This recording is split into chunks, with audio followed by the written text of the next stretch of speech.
নববর্ষ মুহররম। এই মুহররম মাসের 10 তারিখ একদিন জুমার দিন হবে, শুক্রবারের দিন হবে, যেদিন দোয়া কবুলের দিন, বান্দাদের পাপ মোচনের দিন, আল্লাহ পাক বান্দার মুখে হাসি ফোটানোর দিন বানিয়েছেন। ওই দিনটা আবার দুনিয়া ধ্বংসের দিন বানাবেন। তবে এজা তুলিয়ে শামসে মাগরিবে হা, সেদিন সূর্য পূর্ব দিক থেকে উদয় হবে না, সেদিন সূর্য পশ্চিম দিক থেকে ভোরবেলা ডগমগ করে গাছের মাথা দিয়ে উঠতে থাকবে। এখন একটা সূর্য উদয় হলে ডুবতে ঘন্টা লাগে? সূর্য সকালবেলা ভোরবেলা যখন ওঠে, ফজরের নামাজের পরে, ফজরের নামাজ শেষ হয়ে যাওয়ার টাইম শেষ হওয়ার 10-20 মিনিট পরই দেখবেন সূর্য উদয় হয়। ঠিক বললো না? বললো। এই 10-20 মিনিট পরে সূর্যোদয় হলো, সূর্য উঠে দিনের আলো বেরিয়ে গেল, ডুবতে সময় লাগে কত ঘন্টা? কত ঘন্টা? 12 ঘন্টা। এটা কিন্তু সঠিক নয়, কারণ শীতকালে দেখবেন দিন ছোট, 5টায় সন্ধ্যে হয়, গরমকালে আবার 6:30টায় সন্ধ্যে হয়। ঠিক বললাম? ভুল বললাম? গরমকালে দিন একটু বড় হয়, তখন 13-13.5 ঘন্টা হয়ে যায় দিন। শীতকালে দিন ছোট হয়, সূর্য উঠতে উঠতে বেলা 10টা বেজে যায়, সন্ধ্যা 5টা বাজার আগে দেখবেন সন্ধ্যা সূর্য ডুবে যায়। এই জন্য মোটামুটি 11 কিংবা 10.5 ঘন্টা থেকে 12। আবার মাঝে মাঝে গরমকালে দেখবেন বৈশাখ জ্যৈষ্ঠ মাসে, আষাঢ় মাসে 12.5-13 ঘন্টা পরে সূর্য ডোবে। ঠিক না? যাই হোক, 24 ঘন্টার দিন রাত আমরা একটা দিন গুনি। রাত যদি বেশি হয় দিন তখন কম হয়, দিন যদি বেশি হয় রাত তখন কম হয়। টোটাল 12 ঘন্টা ধরে 24 ঘন্টার দিন রাত গুনি। আল্লাহ নবী বলছেন যেদিন পশ্চিম দিক থেকে সূর্যোদয় হবে, এই সূর্য পূর্ব দিকে ডুবতে যেতে ঘন্টা লাগবে? 12-13 ঘন্টায় সূর্য ডুবে যায় পূর্ব দিকে উদয় হয়ে। নবী বলছেন, শোনো, আমি সেদিনের তথ্য দিলাম, এ পৃথিবীর মানুষ শোনো, বিজ্ঞানের ঠাকুর দাদার বাপও যদি শ্মশান থেকে উঠে আসে, কবর থেকে উঠে আসে, তথ্য দিতে পারবে না। ইন্নামা বুইস্তু মুআল্লিমান, আল্লাহ পাক আমাকে তাম বিশ্ববাসীর শিক্ষক করে, টিচার করে, প্রফেসর করে, অধ্যাপক, অধ্যক্ষ করে পৃথিবীতে আমারে পাঠিয়ে দিয়েছেন। আমার মতো জ্ঞান অতীতে কারো ছিল না, বর্তমানে নাই, ভবিষ্যতেও হবে না। আমি হলাম পৃথিবীর সেরা জ্ঞানী। সেই সেরা জ্ঞানী ব্যক্তি তত্ত্ব দিচ্ছে, শোনো, খামসিনা আলফাসানা মিম্মা তুরিদ্দুন মিম্মা তাউদ্দুন।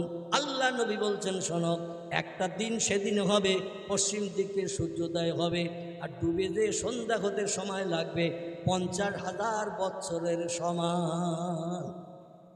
কতটা বললাম?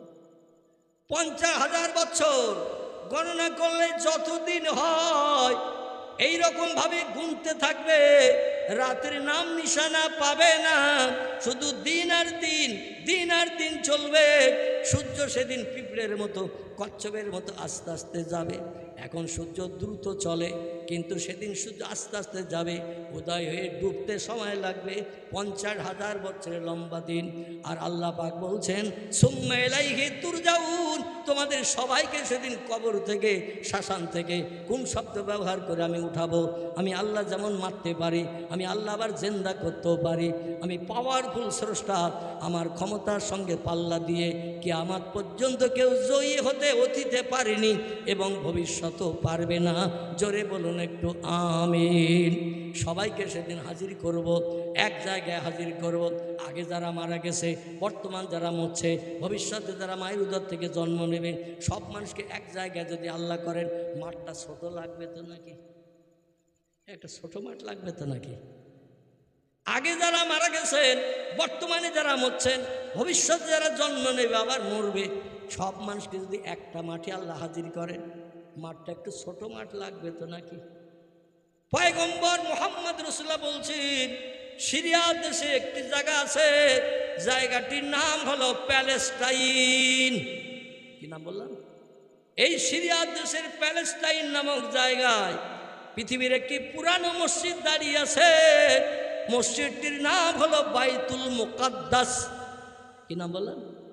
যারে আরবি ভাষায় কোরআনের 15 পারা সূরাতে, 15 পারা শুরুতে আল্লাহ নামকরণ করেছেন মসজিদুল আকসা। কি নাম বললাম? সুবহানাল্লাযী আসরা বিআবদিহি লাইলাম মিনাল মসজিদিল হারামে ইলাল মসজিদিল আকসা। জোরে বলুন সুবহান। কোরআনের ভাষায় তার নাম হলো মসজিদুল আকসা। আমরা বলি মসজিদটির নাম বাইতুল মুকাদ্দাস। নবী বলেছেন, তাই আমরা বলি এই মসজিদটা 3টি গম্বুজ বিশিষ্ট। ওটি বললাম 3টি গম্বুজ বিশিষ্ট। মসজিদের ভিত গেড়েছিলেন একজন পয়গম্বর, নাম ছিল তার হজরতে দাউদ আলাইহিস সালাম। কি নাম বললাম? দাউদ নবী আল্লাহর ইবাদতের জন্য একটা মসজিদের ভিত গেড়েছিলেন।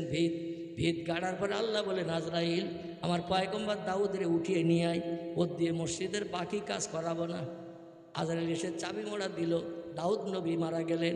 ওনার 12 জন মতান্তরে 13 জন পুত্র সন্তান ছিল দাউদ নবীর। কোনো বর্ণনায় এসেছে 11, কোনো বর্ণনায় এসেছে 13। তো যাই হোক, 11 মতান্তরে 13টা ছেলে ছিল। এই ছেলেদের ভিতরে সব থেকে কনিষ্ঠ ছেলে ছিলেন যিনি, তার নাম ছিল হজরতে সোলাইমান। ছোট ছেলে, বয়স ছিল তার 7 বছর, মতান্তরে 6 বছর। বর্ণনাকারীরা 2 রকম তত্ত্ব দিয়েছেন। তফসিরে মাফাতিহুল গায়েব, তফসিরে মাজিদ, তফসিরে রুহুল বায়ান, তফসিরে বিজলাল কোরআন। আল্লামা কুতুব রহমাতুল্লাহ আলী বিখ্যাত তফসির কারক, তিনি তার তফসিরের কেতাবে লিখেছেন, তফসিরের নাম তফসিরে বিজলাল কোরআন। এর ভিতরে হুজুর লিখেছেন ওনার পুত্র সন্তান ছিল 11 জন। 11 ছেলের ভিতরে সব থেকে ছোট ছেলে ছিল যে, নাম ছিল তার সোলাইমান, বয়স ছিল মাত্র 6 বছর। ছেলেদের বলল, আমি চলে যাব, দুনিয়ার থাকবো না। আল্লাহওয়ালা মানুষ যারা হয়, আল্লাহ প্রেমিক যারা হয়, নবী আম্বিয়ার দল আর ওলিয়া উলিয়ার দল, এরা 2 দলের মানুষ। মরণ কখন হবে, কবে হবে, এটা অ্যাডভান্স জানতে পারে। জোরে বলুন একটু সুবহানাল্লাহ। যদি বলেন হোয়াট ইজ দ্য ডকুমেন্ট, গোটা কয়েক তথ্য দিলে মগজ সাফ হবে। আপনারা ফুরফুরা মতাদর্শের মানুষ কিনা? আলহামদুলিল্লাহ, আপনারা ফুরফুরা মতাদর্শের মানুষ, হক মতাদর্শ, হক সেলসেলা। এর ভিতরে শরীয়তের কোনো কমতি নাই, ঘাটতি নাই, একেবারে দুধে ধোয়া সেলসেলা, দুধে ধোয়া মতাদর্শ। জোরে বলুন আমিন।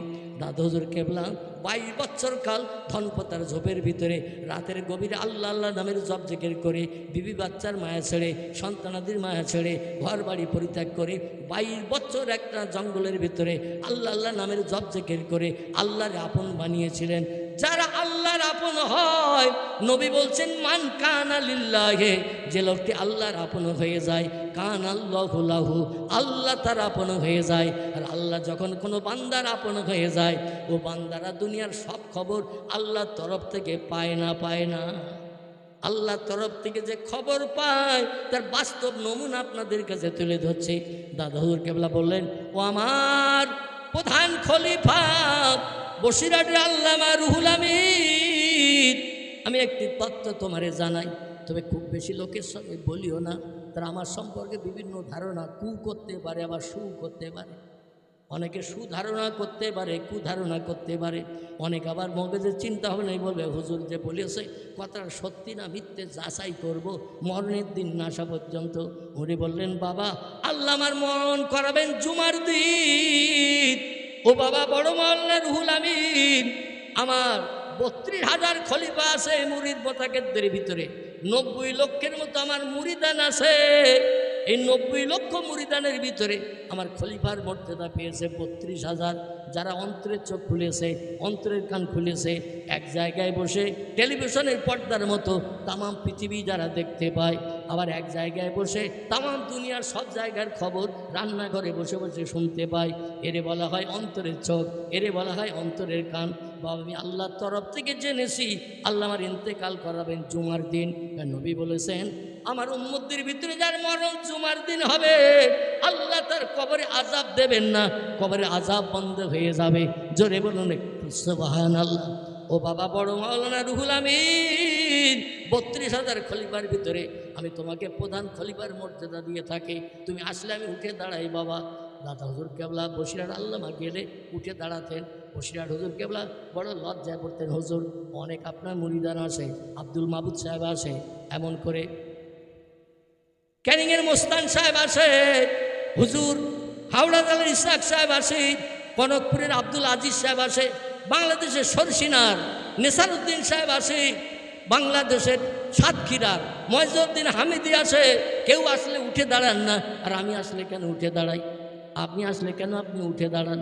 দাদা হুজুর বললেন, বাবা আমি তোমার দেখে দাঁড়াই না, আল্লাহ তোমার হৃদয় ভাণ্ডারে যে এলেম দান করেছেন, আমি ওই এলেমের সম্মান জানাতে দাঁড়াই। তোমার মতো আমার মুরিদানদের ভিতরে এত বড় আলেম আর কেউ নাই, তাই আমি তোমার বড় মাওলানা বলে বলে ডাকি। জোরে বলুন একটু সুবহানাল্লাহ। বাবা একটি তত্ত্ব দিচ্ছি, তুমি শোনো।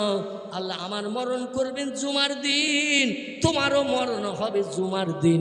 জোরে বলুন একটু সুবহানাল্লাহ। মসজিদে জুমার নামাজ হয়, ইমাম সাহেব দোয়া করে না শেষে? দেখবেন ইমাম সাহেব যখন দোয়া করে, বাপ মায়ের জন্য দোয়া করে, রব্বির হামহুমা কামা রব্বাইয়ানি সাগীরা, পিতামাতার অপরাধ ক্ষমা করে আল্লাহ তাদের কবরে জান্নাতে শান্তি দান করুন। এবং ইমাম সাহেবরা দোয়া করে, আল্লাহ মরণটা জুমার দিন দিও, যদি নসিবে না হয় রমজান মাস দিও। বলে না, বলে না? আমি আবার একটু বাড়তি জুড়ে বলি, যখন দোয়া করি বলি, আল্লাহ জুমার দিন যদি মরণ নসিবে না হয়, রমজান মাস যদি নসিবে না হয়, রমজানের রাত দিন যদি নসিবে না হয়, অন্তত আপনার নবীর এন্তেকালের দিন সোমবার আমাদের যেন বঞ্চিত করবেন না। ওই দিনটা আমাদের মরণ করিও, যার নবীর জীবনের শেষ সুন্নতটা নিয়ে হাসরে যেন নবীর পিছনে দাঁড়ানোর সুযোগ পাই। জোরে বলুন আমিন। নারায়ে তাকবীর। নবীর মরণের দিন ছিল সোমবার। এই মরণের দিন আমরা যদি কবরে যাই, কবর আমাদের সঙ্গে দুর্ব্যবহার করবে বলে মনে হয়? নবীর ইজ্জতের খাতিরে, মরণের দিনের ইজ্জতের খাতিরে কবর আমাদের সঙ্গে সুব্যবহার করবে ইনশাআল্লাহ। কামনা করবেন আল্লাহ যেন মঙ্গলবার, বুধবার বা শনিবার, রবিবার এই রকম দিন যেন মরণ না করেন। যারা যে কামনা করে আল্লাহ সেই কামনা বাস্তবে রূপদান করেন। বাংলা 1347 সাল, খুব ভালো করে শোনেন, বাংলা 1347 সাল চৈত্র মাসের 3 তারিখ শুক্রবার দাদা হুজুরের মৃত্যুদিন। বাংলা 1347 সাল চৈত্র মাসের 3 তারিখ শুক্রবার দাদা হুজুরের মৃত্যুদিন। কবরস্থ হয়েছিলেন শনিবারের দিন আসরবার। আল্লামা রুহুল আমিনের মৃত্যুদিন আমার ভাইরা বাংলা 1352 সাল কার্তিক মাসের 16 তারিখ, বারটি ছিল জুমার দিন। জোরে বলুন একটু সুবহানাল্লাহ। আর আমরা হাজার আল্লাহর কাছে দোয়া দাবি করি, আমাদের মরণ বুধবার ছাড়া হয় না, আমাদের মরণ শনিবার ছাড়া হয় না, আমাদের মরণ রবিবার ছাড়া হয় না। আসলে তাদের কথা আর আমাদের কথা কি এক? নবী বলছেন, যে লোকটি আল্লাহর আপন হয় আল্লাহ তার আপন হয়ে যায়। আর আল্লাহ যখন কোনো বান্দা বান্দির আপন হয়ে যায়, ওই বান্দার ভবিষ্যৎ জীবনটা সুখময় হয়, কোনো চিন্তা তার থাকে না। জোরে বলুন একটু সুবহানাল্লাহ। নারায়ে তাকবীর। পয়গম্বর মুহাম্মদ রাসূলুল্লাহ পৃথিবীতে সেরা মানুষ কেমন? হাদিস শরীফে এসেছে পয়গম্বর পৃথিবীতে সেরা মানুষ। ওয়াইন্নাকা লাআলা খুলুকিন আযীম। আল্লাহ বলছেন, যত সৃষ্টি আমি বানিয়েছি, যত মানুষ আমি পৃথিবীতে পাঠিয়েছি, অতীতকাল থেকে নিয়ে ভবিষ্যৎকাল পর্যন্ত যত মানুষ পাঠাবো, সমস্ত মানুষের ভিতরে সেরা মানুষ করে বানিয়েছে একজনকে।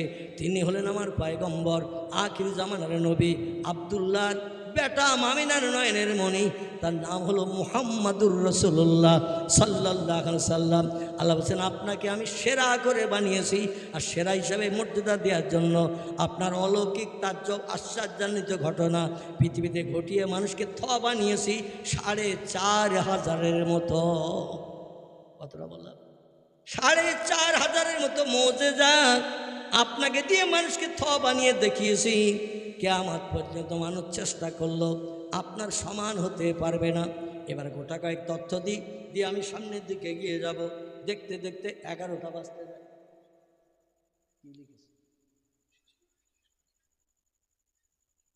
একটু দরুদ শরীফ পড়ে না। আল্লাহুম্মা। এত কখন?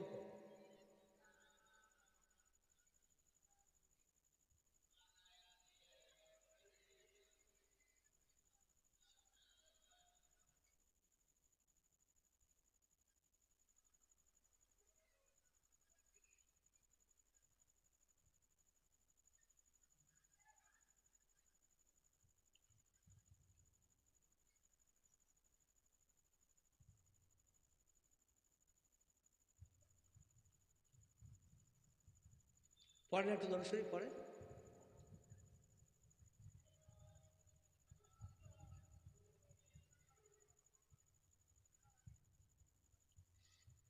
যিনি এই প্রশ্নগুলো করেছেন আমার কাছে, আমি অনুরোধ রাখবো তাকে এক জায়গায় একটু বসতে, মানে মিলাদ মাহফিলে এত কথা বলা সম্ভব হবে না। অনেকগুলো প্রশ্ন লিখেছেন এখানে, ৬-৭ দফা। মানে নবী দিবস সাহাবেদের আমলে ছিল কি না, না থেকে থাকলে কবে থেকে চালু হয়েছে, এই সব বিষয়ে বা আরও অন্যান্য কিছু, দরুদ শরীফের বিষয়ে, মিলাদ কিয়ামের বিষয়ে আরও অন্যান্য বিষয় লিখেছেন। আমার সামনে উনি একটু বসবেন মিলাদের পরে। হ্যাঁ, নাম টাম কিছু লিখি না, নাম লেখে না কেউ, নাম লেখে না, মানে বেজম্মা চিঠি। কি চিঠি বললাম? নাম না লিখলে চিঠি তো বাপ মা নেই, এই জন্য যে নাম বললাম সেটা হয়তো বলা আবার ভুল হয়ে যেতে পারে। মানে যার বাপ মা নেই যে চিঠির, তারা তো বেজম্মাই বলি আমরা। যাই হোক, এখন তিনি শুনতে চেয়েছেন দূর থেকে, সামনে আসবেন কিনা আল্লাহই জানেন।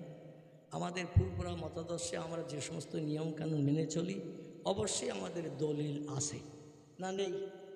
দলিল আছে।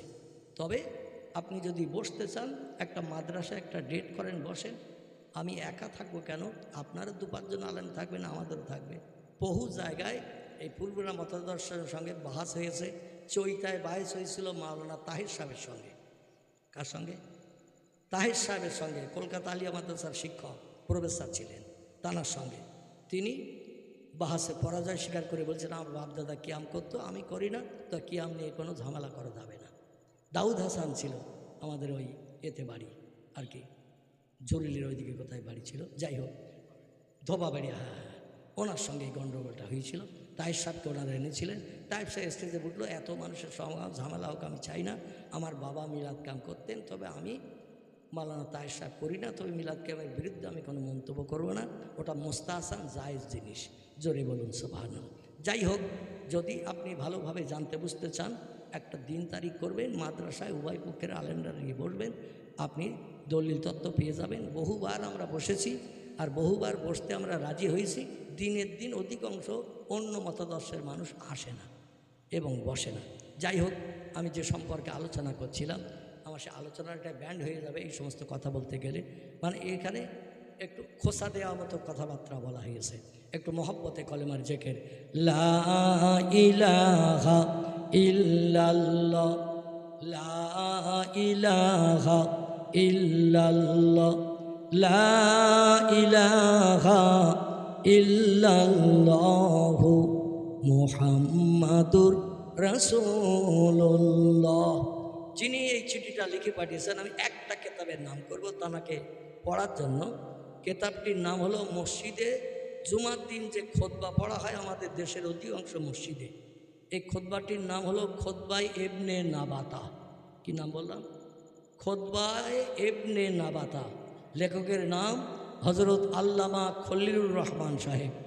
যে 60 খুতবা আমাদের মসজিদে তেলাওয়াত হয় প্রতি মাসে মাসে, 4টে করে 5টা করে, 52টা খুতবা লিপিবদ্ধ আছে।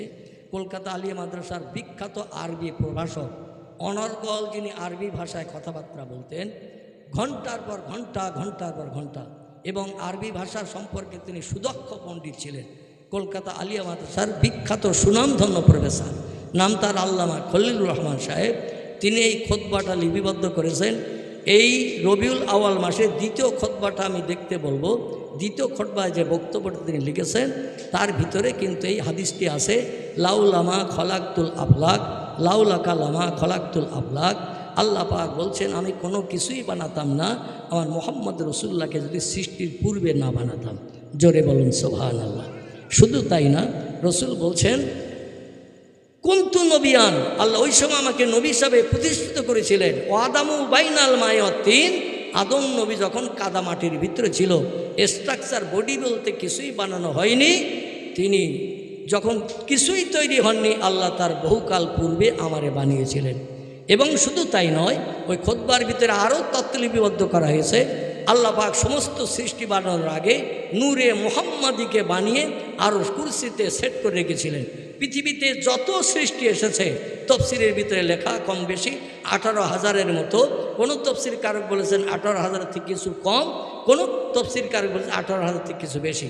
দুনিয়ার সৌন্দর্য শ্রীবৃদ্ধির জন্য, দুনিয়ার দৃশ্য খুব সুন্দর দেখানোর জন্য আল্লাহ গাছপালা জীবজন্তু থেকে সাগর শৈলী পাহাড় থেকে শুরু করে 18,000 সৃষ্টি বানিয়েছিলেন। বর্তমান যুগে তার থেকে বাড়তে বাড়তে বিজ্ঞানীরা স্যাটেলাইট নামক যন্ত্র বানিয়ে তথ্য দিচ্ছেন সৃষ্টির সংখ্যা 1.5 লক্ষ ছাড়িয়ে গেছে। কত বললাম? 1.5 লক্ষ ছাড়িয়ে গেছে। আর যত সৃষ্টি আল্লাহ বানিয়ে পৃথিবীতে পাঠিয়েছিলেন নূরে মোহাম্মদী থেকে কিঞ্চিত কিঞ্চিত নিয়ে পাঠিয়েছিলেন। দরুদ শরীফ সম্পর্ক এই কাগজে একটু তথ্য লেখা হয়েছে। দরুদে ইব্রাহিম ভালো, অন্য দরুদ ভালো? আমি আপনাকে বলবো, আপনি তবলিগ জামাতের একজন বিখ্যাত আলেম আশরাফ আলী থানভী রহমতুল্লাহ, এমদাদুল্লাহ মহাজের মক্কি, এমন করে আরও নামি দামি আলম যারা আছে তাদের লেখা বারাহানে কাথিয়া এবং তকবিয়াতুল ইমান এই সমস্ত কেতাবগুলো দেখবেন। বিভিন্ন দরুদ শরীফের কথা, বেহেশতি জোর, এর ভিতরে বিভিন্ন দরুদের কথা লেখা আছে। তবে নামাজের ভিতরে আমরা দরুদ ইব্রাহিম পাঠ করি, ইব্রাহিম নবীর প্রশংসা, আমাদের পয়গম্বরের প্রশংসা। কিন্তু যারা মোরাকাবা মোশাহাদার সবক পাঠ করে, আল্লাহর সঙ্গে নৈকট্য লাভ করে, একাত্মতা আল্লাহর সঙ্গে যারা তৈরি করে, এই দরুদে ইব্রাহিম তারা পাঠ করে না। পূর্বরা মতাদর্শে যত কেতাব আছে, মোরাকাবা মোশাহাদার সবকের কেতাব আমার বসিরহাট আল্লামা লিখেছেন, এমন করে যত কেতাব, সব কেতাবে কিন্তু অন্য অন্য দরুদ শরীফের কথা লেখা আছে এবং সব দরুদের মর্যাদা সমান, কম বেশি নয়। এখানে এটা বেশি ওটা কম এটা আমরা বলবো না। যেটা পড়লে আমাদের লাভ হবে, কাজ হবে, সেটা পড়ে আমরা আল্লাহকে আপন বানাতে যাব। জোরে বলুন আমিন, জোরে বলুন একটু আমিন। আমার ভাইরা, এখন আমি ওই সমস্যা ঝামেলার দিকে যেতে চাচ্ছি না। যদি আপনার কিছু জানার বোঝার থাকে, একটা দিন তারিখ তৈরি করে একটা মাদ্রাসায় বলবেন, সেখানে আলাপ আলোচনা হবে। আমাদের মতাদর্শের আলেমেরা পূর্বে বহুবার বসেছে, এখনও বসতে রাজি। আল্লাহু আকবার। আপনাদের তত্ত্বটা সত্য কি আমাদেরটা সত্য, আমরা আমাদের ডকুমেন্ট দলিল দেব, আপনারা আপনাদের ডকুমেন্ট দলিল। এটা হলো ওয়াজের মজলিসের বিষয়, আর বাহাসের বিষয়টা আলাদা। সত্য মিথ্যা যাচাই করতে গেলে কেতাব আনতে হবে। কেতাব না থাকলে তো কোনো তথ্য বাস্তব প্রমাণ করা যাবে না। তবে কেতাবে না থাকলে পূর্বের মাদ্রাসার আলেমেরা এই নিয়ে এরা মাথা উঁচু করে চলেনি এবং চলে না। জোরে বলুন একটু আমিন। মহব্বত একটু দরুদ শরীফ। আল্লাহুম্মা সাইয়্যিদিনা মাওলানা মুহাম্মদ ওয়া আলা আলি সাইয়্যিদিনা মাওলানা মুহাম্মদ। হযরত আব্দুল্লাহ ইবনে আব্বাস রাদিয়াল্লাহু থেকে একটি হাদিস বর্ণিত আছে, বিশ্ব নবীর আপন চাচা, যার নাম ছিল হযরত আব্বাস রাদিয়াল্লাহ। এনার কলিজার জিগার একটি ছেলে ছিল, নাম ছিল তার আব্দুল্লাহ। বিখ্যাত মুফাসসিরদের ভিতরে তিনি একজন কোরআনের মুফাসসির ছিলেন। এনার থেকে একটি হাদিস বর্ণিত আছে, আব্বাস রাদিয়াল্লাহ ওহদের যুদ্ধ পর্যন্ত কলেমা পড়েনি। খুব ভালো করে শোনেন, আব্বাস রাদিয়াল্লাহ ওহদের যুদ্ধ পর্যন্ত কলেমা পড়েনি, মুসলমান হয়নি। বদরের যুদ্ধে এই আব্বাস রাদিয়াল্লাহ নবীর বিপক্ষে যুদ্ধ করতে গেছে। ওহদের যুদ্ধে আবার সেনাপতির দায়িত্ব নিয়ে যুদ্ধ করতে গেছে। মক্কার মানুষ তার সেনাপতির দায়িত্ব দিয়েছে, মানে তুমি যুদ্ধ পরিচালনা করবে, তোমার কথা শুনে যুদ্ধ আমরা চালাবো।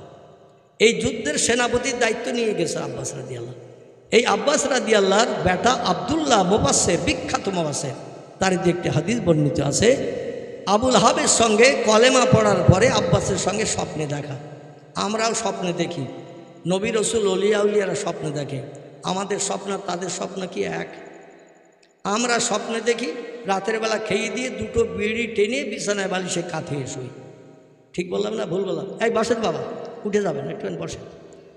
আমরা স্বপ্ন দেখি খাওয়া দাওয়ার পরে একটা দুটো বিড়ি টেনে অন্তত মগজ ঠান্ডা করি বিছানায় বালিশে মাথা দিয়ে শুই। শুয়ে দেখছি আমি কোটিপতি হয়ে গেছি, 10 তলা বিল্ডিংয়ের মালিক হয়েছি, 3টে সুন্দরী মেয়ে বিয়ে করেছি, স্ত্রীদের সঙ্গে গল্প করছি, হঠাৎ ঘুম ভেঙে গেছে। ঘুম ভেঙে যে দেখে কোথাও সেই 10 তলা বাড়ি, 3 কোটি টাকার মালিক, 4খানা গাড়ি, কিচ্ছু নেই, সেরা সেটায় শুয়ে গেছে। কি সেটায়? সেরা সেটায়। এত সময় স্বপ্ন দেখছিলাম খুব ভালো, এলাকার ভবানীপুরের সব থেকে বড় লোক হয়ে গেছে।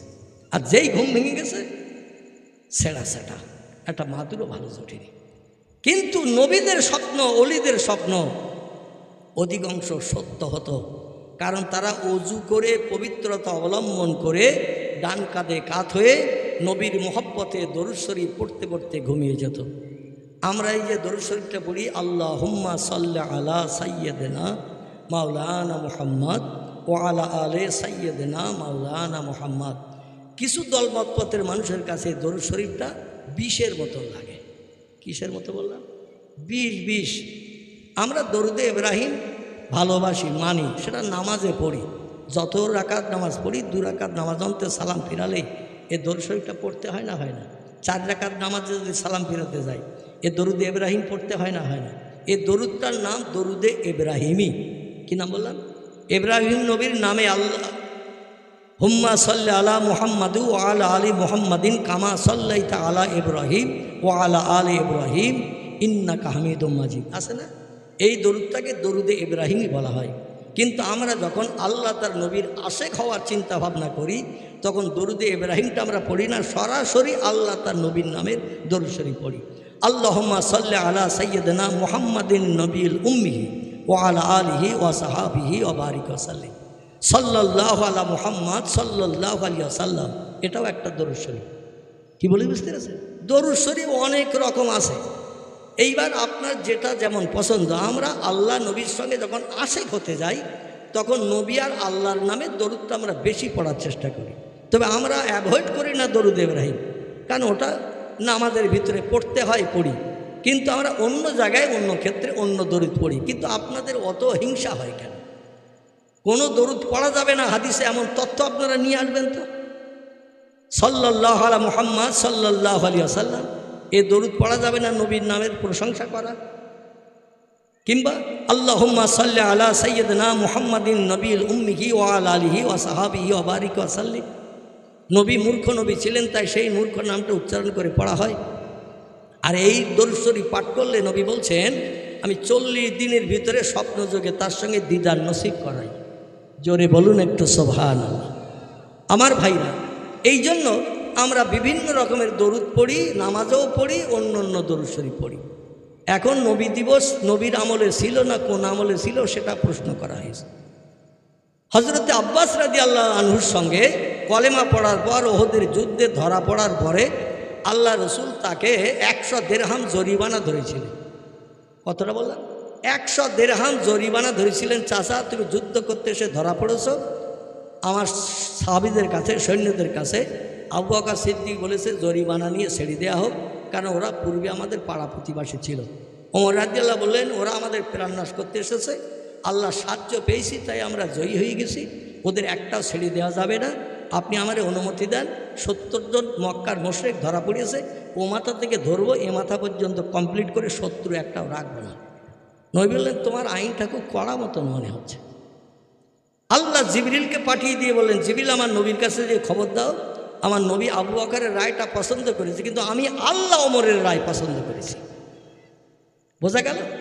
আল্লাহ বলছেন নবী আবু বকরের রায় পছন্দ করেছে, পাড়া প্রতিবাসীর প্রাণনাশ করে বিবি বাচ্চা বিধবা এতিম বানিয়ে দরকার নাই, কিছু কিছু জরিমানা নিয়ে ছেড়ে দেন। ওমর বলছে, ছেড়ে দিলে ওরা আবার আসবে আমাদের মারতে, এই জন্য আপনি অনুমতি দেন। তরবারি এখনও রাখিনি, চামড়ার খাপে আমার কাঁধে এখনও ঝুলে রয়েছে, কাজ বাকি আছে, তাই শুধু আপনি অনুমতি দেবেন, কাজটা কমপ্লিট করব, সব কটারে বিদায় করে দেব, ভবিষ্যৎ যেন তরবারি নিয়ে আপনার বিরুদ্ধে আর কোনোদিন যুদ্ধ করতে না আসে। নবী বললেন, এত কড়া আইন আমি মানব না, নেব না, আমি আবু বকরের রায়টা পছন্দ করি। আল্লাহ বলছেন, ইজহাবি আর জিবরিল আলা রাসূলিহি, জিবরিল তাড়াতাড়ি যাও, আমার নবীরে বলো, আমার নবী যদি ওমরের রায়টা পছন্দ করতো, আমি আল্লাহ খুব খুশি হতাম, ওমরের রায়টা আমার পছন্দ। কারণ এই যে ছেড়ে দিচ্ছে জরিমানা নিয়ে, এই ওহদের যুদ্ধের পরে আরও শত শত যুদ্ধ হবে আমার ইমানদার মুমিন মুসলমানদের সঙ্গে বেঈমানদের। বদরের যুদ্ধের পরে আহজাবের যুদ্ধ হলো, খন্দকের যুদ্ধ হলো, তবুকের যুদ্ধ হলো, মুতার যুদ্ধ হলো, গজায় সরিয়ায় রাজিয়া হলো, বিভিন্ন ধরনের যুদ্ধ। নবী হায়াতে বেঁচে থাকতে 12টা যুদ্ধে সম্ভবত নবী হাজির হয়েছিলেন, আর 13টা যুদ্ধ সাহাবীদের দিয়ে করিয়েছিলেন। টোটাল নবীর 10 বছরের জিন্দেগিতে মদিনায় 23টা যুদ্ধ হয়েছিল। কটা? তাহলে ওমরের রায়টা ঠিক ছিল না? ওদের যদি প্রাণনাশ করে দিত, ওরা আর পরে আসতো তরবারি নিয়ে। কিন্তু নবী পছন্দ করেছে আবু বকরের রায়। আমার ভাইরা, আবু বকরের রায় পছন্দ করে নবী বললেন, চাচা তোমার তো অবস্থা খবর আমি জানি, এই 2 বছর এসেছি মক্কা ছেড়ে মদিনায় আল্লাহর হুকুম তামিল করে, তোমার সংসারের অবস্থা খবর জানি, তাই তোমার 400 দিরহাম 500 দিরহাম আর আমি জরিমানা ধরলাম না। মক্কার লোক আমি ছিলাম, 53 বছর বয়স পর্যন্ত মক্কার মানুষের কার কী অবস্থা আমি কম বেশি জানি, সেইভাবে জরিমানা ধরলাম যাতে সবাই দিয়ে বিবি বাচ্চারে নিয়ে মক্কা যেয়ে সংসার জীবনে সুভোগ করতে পারে। চাচা তুমি গরিব মানুষ, আমি জানি, আমার আপন চাচা, তোমার 100 টাকা জরিমানা ধরলাম, 100 দিরহাম। আব্বাস বলছে এই জন্য লোকে তোরে পাগল বলে, এই জন্য লোকে তোরে মূর্খ বলে, এই জন্য লোকে তোরে রাখাল বলে। নবী বলছেন চাচা কেন, কি হয়েছে? বলছে আমার অবস্থা তুই জানিস, দিন আনা দিন খাওয়া, কোনোদিন উনানে হারিয়ে ওঠে, কোনোদিন ওঠে না, না খেয়ে থাকতে হয়। আর 100 দিরহাম 100 টাকা জরিমানা ধরেছি, আমি কি জীবনে দিতে পারবো? আর দিতে না পারলে তো আমি বাড়ি যেতে পারবো না, বিবি বাচ্চা নিয়ে ঘর সংসার করতে পারবো না। তোর উচিত ছিল আমার অবস্থা বুঝে জরিমানা ধরা। আল্লাহ নবী বলছেন চাচা আমি অবশ্যই আপনার সংসারের খবর জেনেই আপনার জন্য জরিমানা ধরেছি। বলছে আমার সংসারের খবর জেনে জরিমানা ধরলে কি 100 টাকা ধরতে পারতে? আল্লাহ নবী বলছেন চাচা মক্কার মুশরিকরা যখন মিটিং করলো, মিটিংয়ে আপনার সেনাপতির দায়িত্ব দিল, যুদ্ধ পরিচালনা করবেন আপনি। ঘরে এসে বিবিরে জড়িয়ে ধরলেন, ধরে বলেন আজ ভাইপোর সঙ্গে তুমুল লড়াই হবে। বদরের যুদ্ধে আমাদের সৈন্য ছিল 1000, এই যুদ্ধ আমাদের সৈন্য তৈরি করেছে 3000, 3 ডবল সৈন্য বানিয়েছে। বীর বিক্রমে যুদ্ধ হবে, আর ভাইপোর কাছে দিয়ে যুদ্ধ করে হেরিয়ে আসবো, এ মুখ দেখানোর থেকে না দেখা ভালো। মিটিং আমি বলে এসেছি যুদ্ধে যদি হেরে যাই তো আর ঘরে ফেরবো না, হয় পাহাড়ের মাথায় উঠে লাফ দিয়ে তলায় পড়ে মরব, অন্যথায় যদি পাহাড়ে উঠতে ভয় পাই তো অন্তত গলায় বড় পাথর বেঁধে সাগরে নিয়ে নেমে পাথর নিয়ে তলিয়ে যাব, তলিয়ে যে দম বন্ধ হয়ে মারা যাব, ঘরে আর ফেরবো না, বিবি বাচ্চার মুখ আর দেখবো না। ভাইপোর সঙ্গে লড়াই করে হেরে যাওয়া এটা কোনোদিন মানানসই হয় না, মেনে নেওয়া যায় না। স্ত্রী বলছেন বিবিরি শেষ বিদায় দিয়ে দে, যুদ্ধে বীর বিক্রমে যুদ্ধ করব, জয়ের পতাকা উড়িয়ে নিয়ে আসবে, এটা আমাদের চিন্তা ভাবনা। তো জানি না মোহাম্মদের আল্লাহ কি করবে জানা নাই। তবে শোন, ভবিষ্যতে যদি আর ঘরে না ফিরি, হেরিয়ে যদি যাই, ঘরে যদি না ফিরি, তবে আমার কথা মনে পড়লে বড় দুঃখ পাবি, বড় ব্যথা পাবি। এ বিবি আমি একটা হার গোপন রেখেছিলাম মাটির তলায়, ঘরের ভিতরে গর্ত করে, মুক্তার দানা দিয়ে কভারিং করা, সোনার গায়ে মুক্তার দানা দিয়ে কভারিং করা, সোনার হার মুক্তা দেয়া লাগানো। এই হারটা আমি বার করেছি, আজ হারটা বার করে তোর গলায় পরিয়ে দিয়ে যাচ্ছি। আমার কথা যদি মনে পড়ে আর না ফিরি ঘরে, এই হারটা উঁচু করে দেখবি, মনে সান্ত্বনা পাবি। দামি হাত তোর গলায় পরিয়ে দিলাম, কপালে চুমা দিল, গালে চুমা দিল, আর বললো আমার জন্য আশীর্বাদ করিস, দোয়া করিস, যুদ্ধে যেন ভাই করে হারিয়ে জিতে আসতে পারি। এই হাটটা দেখবি, ভবিষ্যতে চিন্তা হবে না, দূর হবে। সংসারে যদি অভাব অনটন হয়, হাটটা বিক্রি করবি, অনেক টাকা বিক্রি হবে, সংসার সচল হবে। এই বলে দিয়ে আব্বাস রাদিয়াল্লাহু বিবির গলায় ঘরের ভিতরে হার পরিয়ে দিয়ে স্ত্রীর কপালে চুমা দিলেন, গালে চুমা দিলেন, দিয়ে এবার স্ত্রীর কাছ থেকে বিদায় নিয়ে চলে এসেছেন। নবী বলছেন চাচা আল্লাহকে লা শাক্কা ফিহি, সেই খোদার কসম, ঘরের ভিতরে যে বিবিরে জড়িয়ে ধরে কপালে চুমা দিয়ে যখন আপনি হাটটা মাটি খুঁড়ে ঘরের মেঝে খুঁড়ে হার বার করে আপনার স্ত্রী গলা যদি পরিয়ে না দিতেন, খোদার কসম আমি 100 দিরহাম জরিমানা ধরতাম না। কারণ ওই হাটটা বর্তমান বাজারে বিক্রি করলে 700 থেকে 600 দিরহাম থেকে 700 দিরহাম বিক্রি হবে। 100 টাকা জরিমানা দিলে 600 টাকা থেকে যাবে। 600 টাকা মানে এখনকার টাকা না, এখান থেকে 1450 বছর আগের টাকা। তখন কতদিন চলবে তার ঠিক ঠিকানা নাই।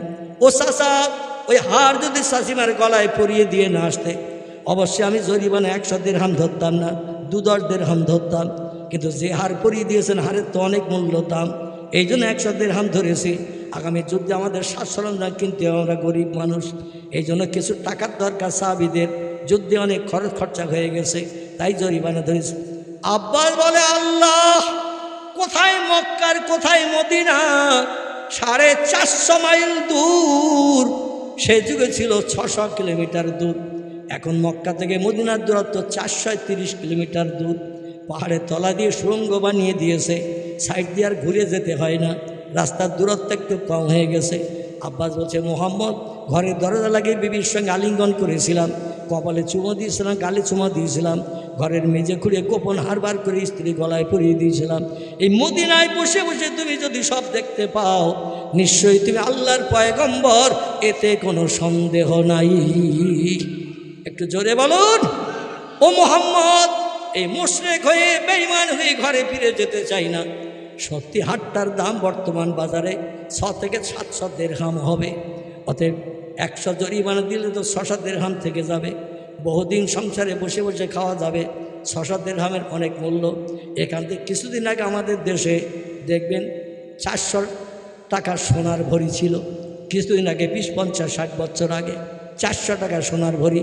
এখন হয়েছে কত? 1 লাখ। 1 লাখ আমি তো শুনলাম 1,28,000 চলতেছে ভরি। বর্তমানে 1,28,000 টাকা চলছে ভরি। দিন যত যাচ্ছে তত বাড়তেছ না।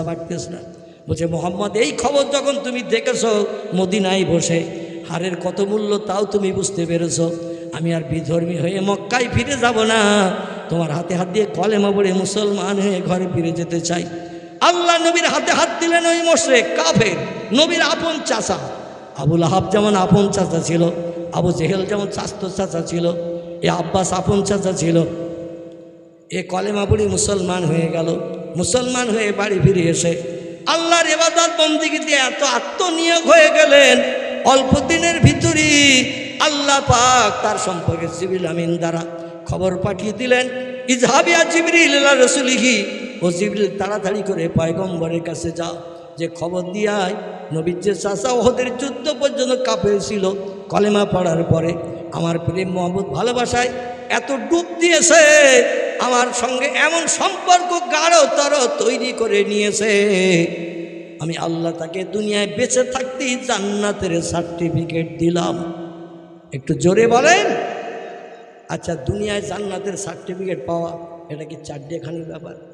আপনার নামে আমার নামে যদি কেউ জান্নাতের সার্টিফিকেট দেয়, দেওয়ার পরে যদি বলি জান্নাত যখন হালাল হয়ে গেছে, সার্টিফিকেট পেয়ে গেছে, তো মদ খাবো রোজ 3 বার, নাউজুবিল্লাহ। সুদের ব্যবসা করব, শতকরা 5 টাকা 7 টাকা করে নেব গরিব দুঃখের কাছ থেকে, সুদের সুদ 10 সুদ নেব, বিধবার দরজার করার নাড়ি দিয়ে চরিত্র নষ্ট করব, টাকার বিনিময়ে মানুষ মার্ডার করব। আচ্ছা, জান্নাতের সার্টিফিকেট পাওয়ার পরে এই কাজটা যদি কেউ করতে চায় করতে পারবে না? কাউরে তো ধরে রাখা যাবে না। কেউ যদি বলে আমি যখন জান্নাতের সার্টিফিকেট পেয়ে গেছি, তাহলে আমি এখন মদও খাবো, সুদের ব্যবসা করব, মানুষ মার্ডার করব, ব্যভিচারী করব। আল্লাহ নবীর সাহাবীরা বলেন, ইয়া রাসূলুল্লাহ, আপনি এই সার্টিফিকেটটা দিলেন দুনিয়ায় বেঁচে থাকতে, ওরা যদি ভুল কাজ করে, অপরাধ করে, কোরআনের খেলাফ কাজ করে, নবী বলেন আল্লাহু আলামু বিমুরাদিহি, আল্লাহ আমার থেকে বেশি জানেন। তো আল্লাহ এই জন্য সার্টিফিকেট দিয়েছে, ওরা ইসলামের উপরে এমন ডুব দিয়েছে, আল্লাহর জাহান্নামের ভয় হৃদয় এমন তৈরি করেছি, যতদিন হায়াতে বাঁচবে মদের ধারে পাশে যাবে না, সুদের ব্যবসা করবে না, মিথ্যা কথা বলবে না, চুরি করবে না, ব্যভিচারী করবে না, মানুষ মার্ডার করবে না, এক কথায় শরীয়তের কোনো খেলাফ কাজ করবে না। কারণ তারা আল্লাহর ভয় হৃদয় এমন গাঢ়তর তৈরি করে নিয়েছে, যে ভয়ের কারণে কোনো খারাপ কাজ করতে গেলে তাদের বিবেক বাধা দেবে। জোরে বলুন সুবহানাল্লাহ। এই আব্বাসের ছেলে বিখ্যাত মুফাসসির ছিলেন আমার ভাইরা। ইনার থেকে হাদিসটি বর্ণিত, আব্বাসের সঙ্গে আর আবু লাহাব যে কট্টর কাফের ছিল নবীর চাচা, উনি মারা গেছেন। মারা যাওয়ার সময় কলেমা পড়ে নবী চেষ্টা করেছিলেন, চাচা একটা বার কলেমা পড়ো, তাহলে হাসরের মাঠে তোমার জন্য আমি কিছু করার চেষ্টা করব। যারা ঈমান আনবে, কলেমা পড়বে, আমি মুহাম্মদ লা ইয়াদখুলুল জান্নাহ, আমি বেহেশতে তত সময় ঢুকবো না। যে লোকটা আল্লাহর নামের কলেমা, আমি মুহাম্মদ আমার নাম জুড়ে কলেমা পড়েছে, তারে জান্নাতে না ঢোকানো পর্যন্ত আমি জান্নাতের সুখ উপভোগ করব না। জোরে বলুন একটু সুবহানাল্লাহ। এটা হলো নবীজির কথা, মুসলিম শরীফের হাদিস। লা ইয়াদখুলুল জান্নাহ, আমি রাসূল জান্নাতে ঢুকবো না, হাত্তা ইয়াতাক্কে ওয়ায়ুখরিজু মিনান নার, জাহান্নাম থেকে ওই লোকটিকে টেনে বার করব। মান ক্বালা লা ইলাহা ইল্লাল্লাহ, যে লোকটি তার জীবনে একটা বার মাত্র পড়েছে লা ইলাহা ইল্লাল্লাহ। ওসমান রাদিয়াল্লাহু থেকে হাদিস বর্ণিত, ওসমান রাদিয়াল্লাহু বলছেন, ওয়ান ওসমান রাদিয়াল্লাহু আনহু ক্বালা ক্বালা রাসূলুল্লাহ সাল্লাল্লাহু আলাইহি সাল্লাম, মান মাতা মিন উম্মতি ওয়া হুয়া ইয়ালামু লা ইলাহা ইল্লাল্লাহ দাখালাল জান্নাহ, রাওয়াহু মুসলিম। সহিহ মুসলিম শরীফের হাদিস। নবী বলছেন লা ইলাহা ইল্লাল্লাহ এতটুকু পড়েছে, মুহাম্মদ রাসূলুল্লাহ শেষে বলেনি, তবু আমি মুহাম্মদ আমার আল্লাহর নাম জবানে উচ্চারণের কারণে ওই লোকটা জান্নাতি হবে। জোরে বলুন একটু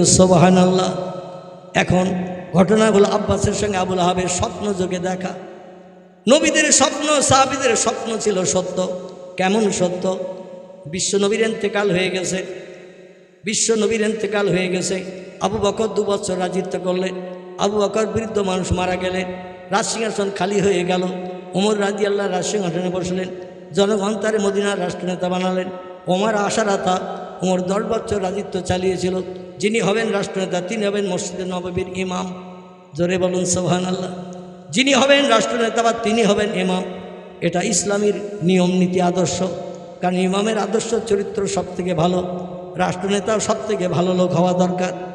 এখন তো সব চোর সোর বদমাই ডাকাত গুন্ডা মদখোর মাতাল, সব বড় বড় নেতা। ঠিক না ভুল? আমার ভাইরা, আল্লাহ নবী হায়াতে জিন্দেগিতে একজন বুড়ি মেয়ে ছেলে ফজরের নামাজ বাদ মসজিদে নববীতে এসে বলছে, ইয়া রাসূলুল্লাহ, আমার গাছে নতুন খেজুর ফলেছে, তাই আমি আপনার সাহাবীদের আপনাকে খাওয়ানোর জন্য 1 ঝুড়ি খেজুর এনেছি। হুজুর খেজুর আপনি খান, সাহাবীদের বিতরণ করে দেন। নবী বুড়িমার কাছ থেকে খেজুরে ঝুড়ি নিয়ে সাহাবীদের ডাকছেন আর দিচ্ছেন, অমুকেশ অমুকেশ অমুকেশ। হযরত আলীরে ডাকলেন, আলী তুমি কি আসো নাকি? আলী বলে, নাম ইয়া রাসূলুল্লাহ আসি। নবী বলেন, আমার কাছে এসো। আলী নবীজির কাছে গেলেন। আল্লাহ নবী একটা খেজুর আলীরে দিলেন, দিয়ে বলছেন, যাও তুমি খাও, কিংবা তোমার 2টি বাচ্চা আছে তাদের দাও, কিংবা তোমার বিবিরে দেবে দাও, কিংবা কেটে কেটে সবাইকে দাও। আমাদের দেশের খেজুরের থেকে সৌদির খেজুর একটু মোটা বড় না?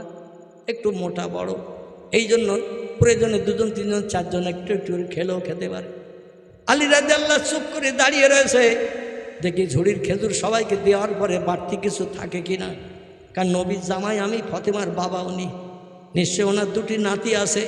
বাড়তি যদি ঝুড়িতে থাকে 1-1টা সেই নেওয়া যেতে পারে। কারণ বাড়িতে 4 জন মানুষ খেজুর দেশে একটা, দেখি আর 1-1টা পাওয়া যায় কিনা। আল্লাহ নবী খেজুর বাড়তি ঝুড়িতে থাকা সত্ত্বেও আলীর আর বাড়তি খেজুর দিলেন না। আলী যখন আর পেলেন না চলে গেলেন, তিনি মুখ নিচু করে কালো করে। কিছুদিন পরে 12 বছর পর ওমর রাদিয়াল্লাহু আনহু যখন মদিনার রাষ্ট্রনেতা ফজরের নামাজ বাদ ইমামতি করে যে এবার বেরিয়ে আসবেন, দেখা গেল একটা বুড়ি মেয়ে ছেলে একটা ঝুড়িতে করে খেজুর এনেছেন। এনে বলছেন, হুজুর আপনি খান, আর মসজিদের মুসল্লি নবীর সাহাবীদের নবী সহসঙ্গীদের দেন। হযরত ওমর রাদিয়াল্লাহু ওই ঝুড়ি খেজুর নিয়ে এক একজনের নাম ধরে ডাকছেন, অমুক আছে অমুক আছে অমুক আছে। বলে হ্যাঁ, বলে এই নাও। আলী আসো নাকি? বলে নাও। হ্যাঁ। বলে তুমি নাও একটা। হযরত আলী বলছেন, আমার বাড়ি মেহমান অনেক, এখনো ঝুড়িতে অনেক খেজুর আছে, সবাইকে তো দেয়া হয়ে গেছে, আমাকে আর 2টা একটা বাড়তি দিলে কি হতো? তাহলে সবাই একটা একটা খেতে পারতাম, কিংবা হাফ হাফ খেতে পারতাম। ওমর বলছে, আল্লাহি লা শাক্কা ফিহে। ও আলী শোনো, আমি রাতের বেলা স্বপ্ন যোগে দেখেছি আল্লাহ নবীর ঝুড়িতে খেজুর থাকা সত্ত্বেও তোমাকে একটা দিয়েছে। অনেক সময় দাঁড়িয়েছিলে কিন্তু নবী তোমারে বাড়তি দেয়নি। আর আজকে সকালবেলা এক বুড়ি মেয়ে ছেলে খেজুর দিয়ে গেছে, আর সেই খেজুর আমি নবীর দেখা দেখি তোমারও একটা দিছি। তুমি বাড়তি চাইলে দেয়া যাবে না, কারণ নবীর নিয়ম নীতি আমি পাল্টাতে পারবো না। জোরে বলুন একটু সুবহানাল্লাহ। নবী যদি রাতের বেলা স্বপ্ন যোগে তোমারে 2টো খেজুর দিত, আমি অবশ্যই না চাইলেও তোমারে 2টো দিতাম। নবী একটা দিয়েছে, দাবি করলেও হবে না, আমি নবীর নিয়ম নীতি পাল্টাতে পারবো না। জোরে বলুন সুবহানাল্লাহ। তাহলে হযরত আলীর যে স্বপ্ন, ওমরের সেই একই স্বপ্ন। 2 জন শুয়ে আছে 2 জায়গায়, এদের স্বপ্ন অধিকাংশ সত্য হয়। জোরে বলুন একটু আমিন। রাসূল বলছেন, মান রাআনি ফিল মানাম রাআল হাক্কু। যদি কোনো ব্যক্তি স্বপ্ন যোগে আমারে দর্শন করে, সে আমারে সত্য দর্শন করলো। ইবলিস শয়তান আমার চেহারা ধারণ করতে পারে না, কাউকে কোনো বিকট খারাপ স্বপ্ন দেখাতে পারে না যে আমারে দেখলো সে সত্য দেখলো। আর ঘুমের ঘরে যদি একটা বার আমারে দর্শন করার সুযোগ কেউ পায়, আল্লাহর জান্নাত তার জন্য হালাল হয়ে যাবে। এই রকম ছিল সাহাবীরা। এই আব্বাস রাদিয়াল্লাহুর সঙ্গে আবু লাহাবের সঙ্গে স্বপ্নে দেখা। খুতবা ইবনে নাবাতার ভিতরে আল্লামা খলিলুর রহমান সাহেব, কলকাতা আলিয়া মাদ্রাসার বিখ্যাত আরবি প্রভাষক, বিখ্যাত প্রফেসর, অনর্গল যিনি আরবি ভাষায় কথা বলতেন, বহু হাদিস বহু কোরআনের আয়াত এই খুতবার ভিতরে উল্লেখ করেছেন। আমি বলবো, যিনি এই সব সম্পর্কে তত্ত্ব জানতে চান, খুতবার বইটা আমাদের ফুরফুরা মতাদর্শের লোকের লেখা না, তবলিগি জামাতের লোকের লেখা। এই বইটা একটু পড়ে নেবেন, আল্লাহ অনেক জ্ঞান বেশি বেশি করে দান করবেন। জোরে বলুন আমিন। আমার ভাইরা, আব্বাসের সঙ্গে আবুল আহাবের সঙ্গে স্বপ্নে দেখা। স্বপ্নে দেখার পরই আবুল আহাব বলছে, আব্বাস এখন কোন দলে আসিস বল। খুব সংক্ষেপ করে বলছি, এখন কোন দলে আসিস? কারণ আবুল আহাব যখন মারা যায়, আব্বাস তখন মুশরিকদের দলে ছিল। আবুল আহাবের মরণের অনেক পরে আব্বাস রাদিয়াল্লাহু কলেমা পড়ে মুসলমান হয়েছে। নবী মদিনায় চলে যাওয়ার পরে 2 বছর হওয়ার পরে যুদ্ধ হলো, ওদের যুদ্ধ। যাই হোক, এখন কোন দলে আসিস? আব্বাস বলছে, ভাই আমি এখন কিন্তু আমার ভাইপো মুহাম্মদের দলে আসি, আমি আর মুশরিকদের দলে। আবু জেহেল, উমাইয়া বিন খালদ, আবু সুফিয়ান, উতবা, ওতাইবিয়া, শয়বিয়া, ইকরামা, নাজ্জার, এদের দলে কিন্তু আমি এখন আর নাই। বলছে, শোন আব্বাস, এই জন্য তোর সঙ্গে স্বপ্নে দেখা করেছি, মুহাম্মদের দলে যদি না ঢুকতিস, আমি তোর অনুরোধ করতাম মুহাম্মদের দলে ঢুকতে। তো ঢুকেছিস মানে খুব ভালো হয়েছে। জোরে বলুন সুবহানাল্লাহ। আব্বাস বলছে, ভাই সারা জীবন মুহাম্মদের সঙ্গে শত্রুতা করলে, দ্বন্দ্ব করলে, কত গালি দিলে, কত সবেটাঘাত করলে, কত বাজে বাজে মন্তব্য মুহাম্মদের নামে করলে, আর তার দলে ঢুকতে কেন বলছো? বলে, শোন রে, আমার জীবনে কোনো ভালো কাজ নেই, আমার জীবনে কোনো সৎ কাজ নেই, একটা ছোট ভালো কাজ আমার সারা জীবনের ভিতরে আছে। বলে, সেই কাজটা কি একটু বলুন। সেই কাজটি হলো, মুহাম্মদ যদি আমিনার খেজুরের পাতার বেড়ার ভিতরে জন্মগ্রহণ করে, যে ঘরের দেওয়াল ছিল, ওয়াল ছিল খেজুরের পাতার মাঝখানে ডাঁটা দিয়ে বেড়া বানানো, ঘরের দরজা ছিল 2টি। কটি? 2টি দরজা ছিল। একটা দরজা ছিল পশ্চিম দিকে, আর একটা দরজা ছিল উত্তর পূর্ব কর্নারের দিকে। এখনো মক্কা শরীফে গেলে এই দরজা 2টির নমুনা দেখতে পাওয়া যায়। জোরে বলুন একটু সুবহানাল্লাহ। ওই পাহাড়ের পাদদেশে ঢিবির উপরে আমিনার ঘর বানানো হয়েছিল স্বামী মরে যাওয়ার পরে। কারণ মক্কার মানুষের ধ্যান ধারণা ছিল আমিনা দেখতে সুন্দরী, মুস্কি মুস্কি হাসে, মিষ্টি মিষ্টি কথা বলে, কিন্তু দেহের ভিতরে কঠিন ছোঁয়াচে রোগ ধরে রয়েছে। আবদুল্লাহর সঙ্গে, যুবক ছেলে আবদুল্লাহর সঙ্গে বিয়ে হলো, আর স্বামী স্ত্রী 2 জন এক জায়গায় রাতের বেলা শয়ন করে। আর আমিনার দেহের ছোঁয়াচে রোগ আবদুল্লাহ ধরেছে। যুবক ভাই ব্যবসা করে ফিরে আসার পথে আবহাওয়া প্রান্তের হোঁচটকে পড়িয়ে স্যার মারা গেছে। আমরা হাজার ডাক্তার কবিরা দেখানোর চেষ্টা করলাম, দেখানোর আগে ইন্না লিল্লাহি ওয়া ইন্না ইলাইহি রাজিউন। আমরা চিন্তা ভাবনা করতে করতে বাড়ি এসে বাবা আব্দুল মোত্তালেবকে বললাম, আমিনা দেখতে সুন্দরী, মিষ্টি মিষ্টি কথা বলে, মুস্কি মুস্কি হাসে, ওর আচার ব্যবহার আখলাখ সব ভালো, কিন্তু দেহের ভিতরে একটা কঠিন ছোঁয়াচে রোগ আছে, যে রোগটা আমাদের ছোট ভাইরে ধরেছে। বয়সে আমরা বড়, আমাদের কারো মরণ হলো না। ছোট যুবক ভাই, যা রোগ বেমারি কিচ্ছু ছিল না, 20-22 বছর বয়সে সুস্থ সবল দেহধারী। আর মেয়েটার সঙ্গে বিয়ে হওয়ার পরে 4 মাস পর্যন্তরে 6 মাস একসঙ্গে রাতের বেলা সংসার যাপনের কারণে, এক বালিশে মাথা দিয়ে শোয়ার কারণে এক দেহের ছোঁয়াচে রোগ আরেক দেহে ধরেছে। ব্যবসা করে ফিরে আসার পথে সেই রোগের কারণে ভাই মারা গেছে। এই আমিনার ঘরটা এখান থেকে উৎখাত করতে হবে। আমাদের ঘরের পাশে আমিনার ঘর। কারোবা নাম ছিল হারেস, কারোবা নাম ছিল মোকাবেম, কারোবা নাম হামজা, কারোবা নাম আব্বাস, কারোবা নাম আবু তালেব, কারোবা নাম আবুল আহাব, কারোবা নাম আবদুল্লাহ। এরা ছিল 10 ভাই। এক জায়গায় মক্কার কাবা শরীফের পূর্ব দিককার চাতোয়ালে এদের সবার ঘর ছিল। এখনও গেলে দেখতে পাবেন লোহার ব্যারিকেড দিয়ে ঘেরা আছে পূর্ব দিকে, সাদা ইতালিয়ান পাথরের চাতোয়াল বানানো।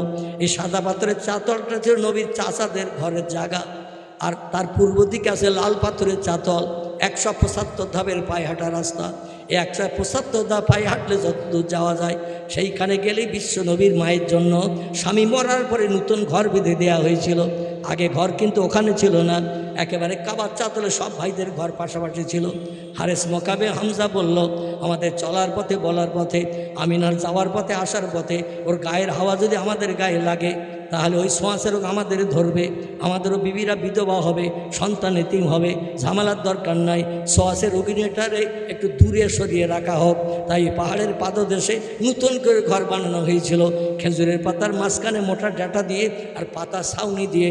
আমিনা বলছেন, আল্লাহি লা শাক্কা ফিহি, আমি সেই খোদার কসমকে বলছি, সূর্য যখন রৌদ্র দিত আমার ঘরের কোনো জায়গায় রৌদ্র পড়তে বাকি থাকতো না, এমন হালকা পাতলা খেজুরের পাতা দিয়ে ঘরের উপরটা দেওয়া ছিল।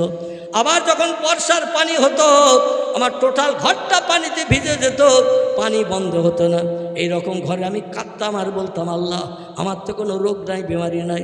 আমার ভাসুর শ্বশুরা কি মনে মনে মিটিং করে চিন্তা ভাবনা করলো বুঝি না, আমার দূরে এক জায়গায় এক ঘরে করে রেখেছে।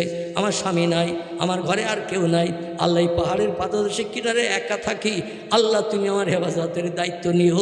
আমার চরিত্র যেন কোনো দুষ্কর্ম করার যুবক যেন নষ্ট না করে। আল্লাহ বলেন যারা আমার হয় আমি আল্লাহ তাদের হয়ে যাই। কোরআনে আল্লাহ বলছেন ফালিয়াদাহু কালিলাউ ওয়ালিয়াবকু কাসীরা। বান্দা বান্দি আমারে রাজি করে যদি জীবনের শখকেও মেটাতে চাও, আশা যদি পূর্ণ করতে চাও, দুটো কাজ একটু কম বেশি করে নাও।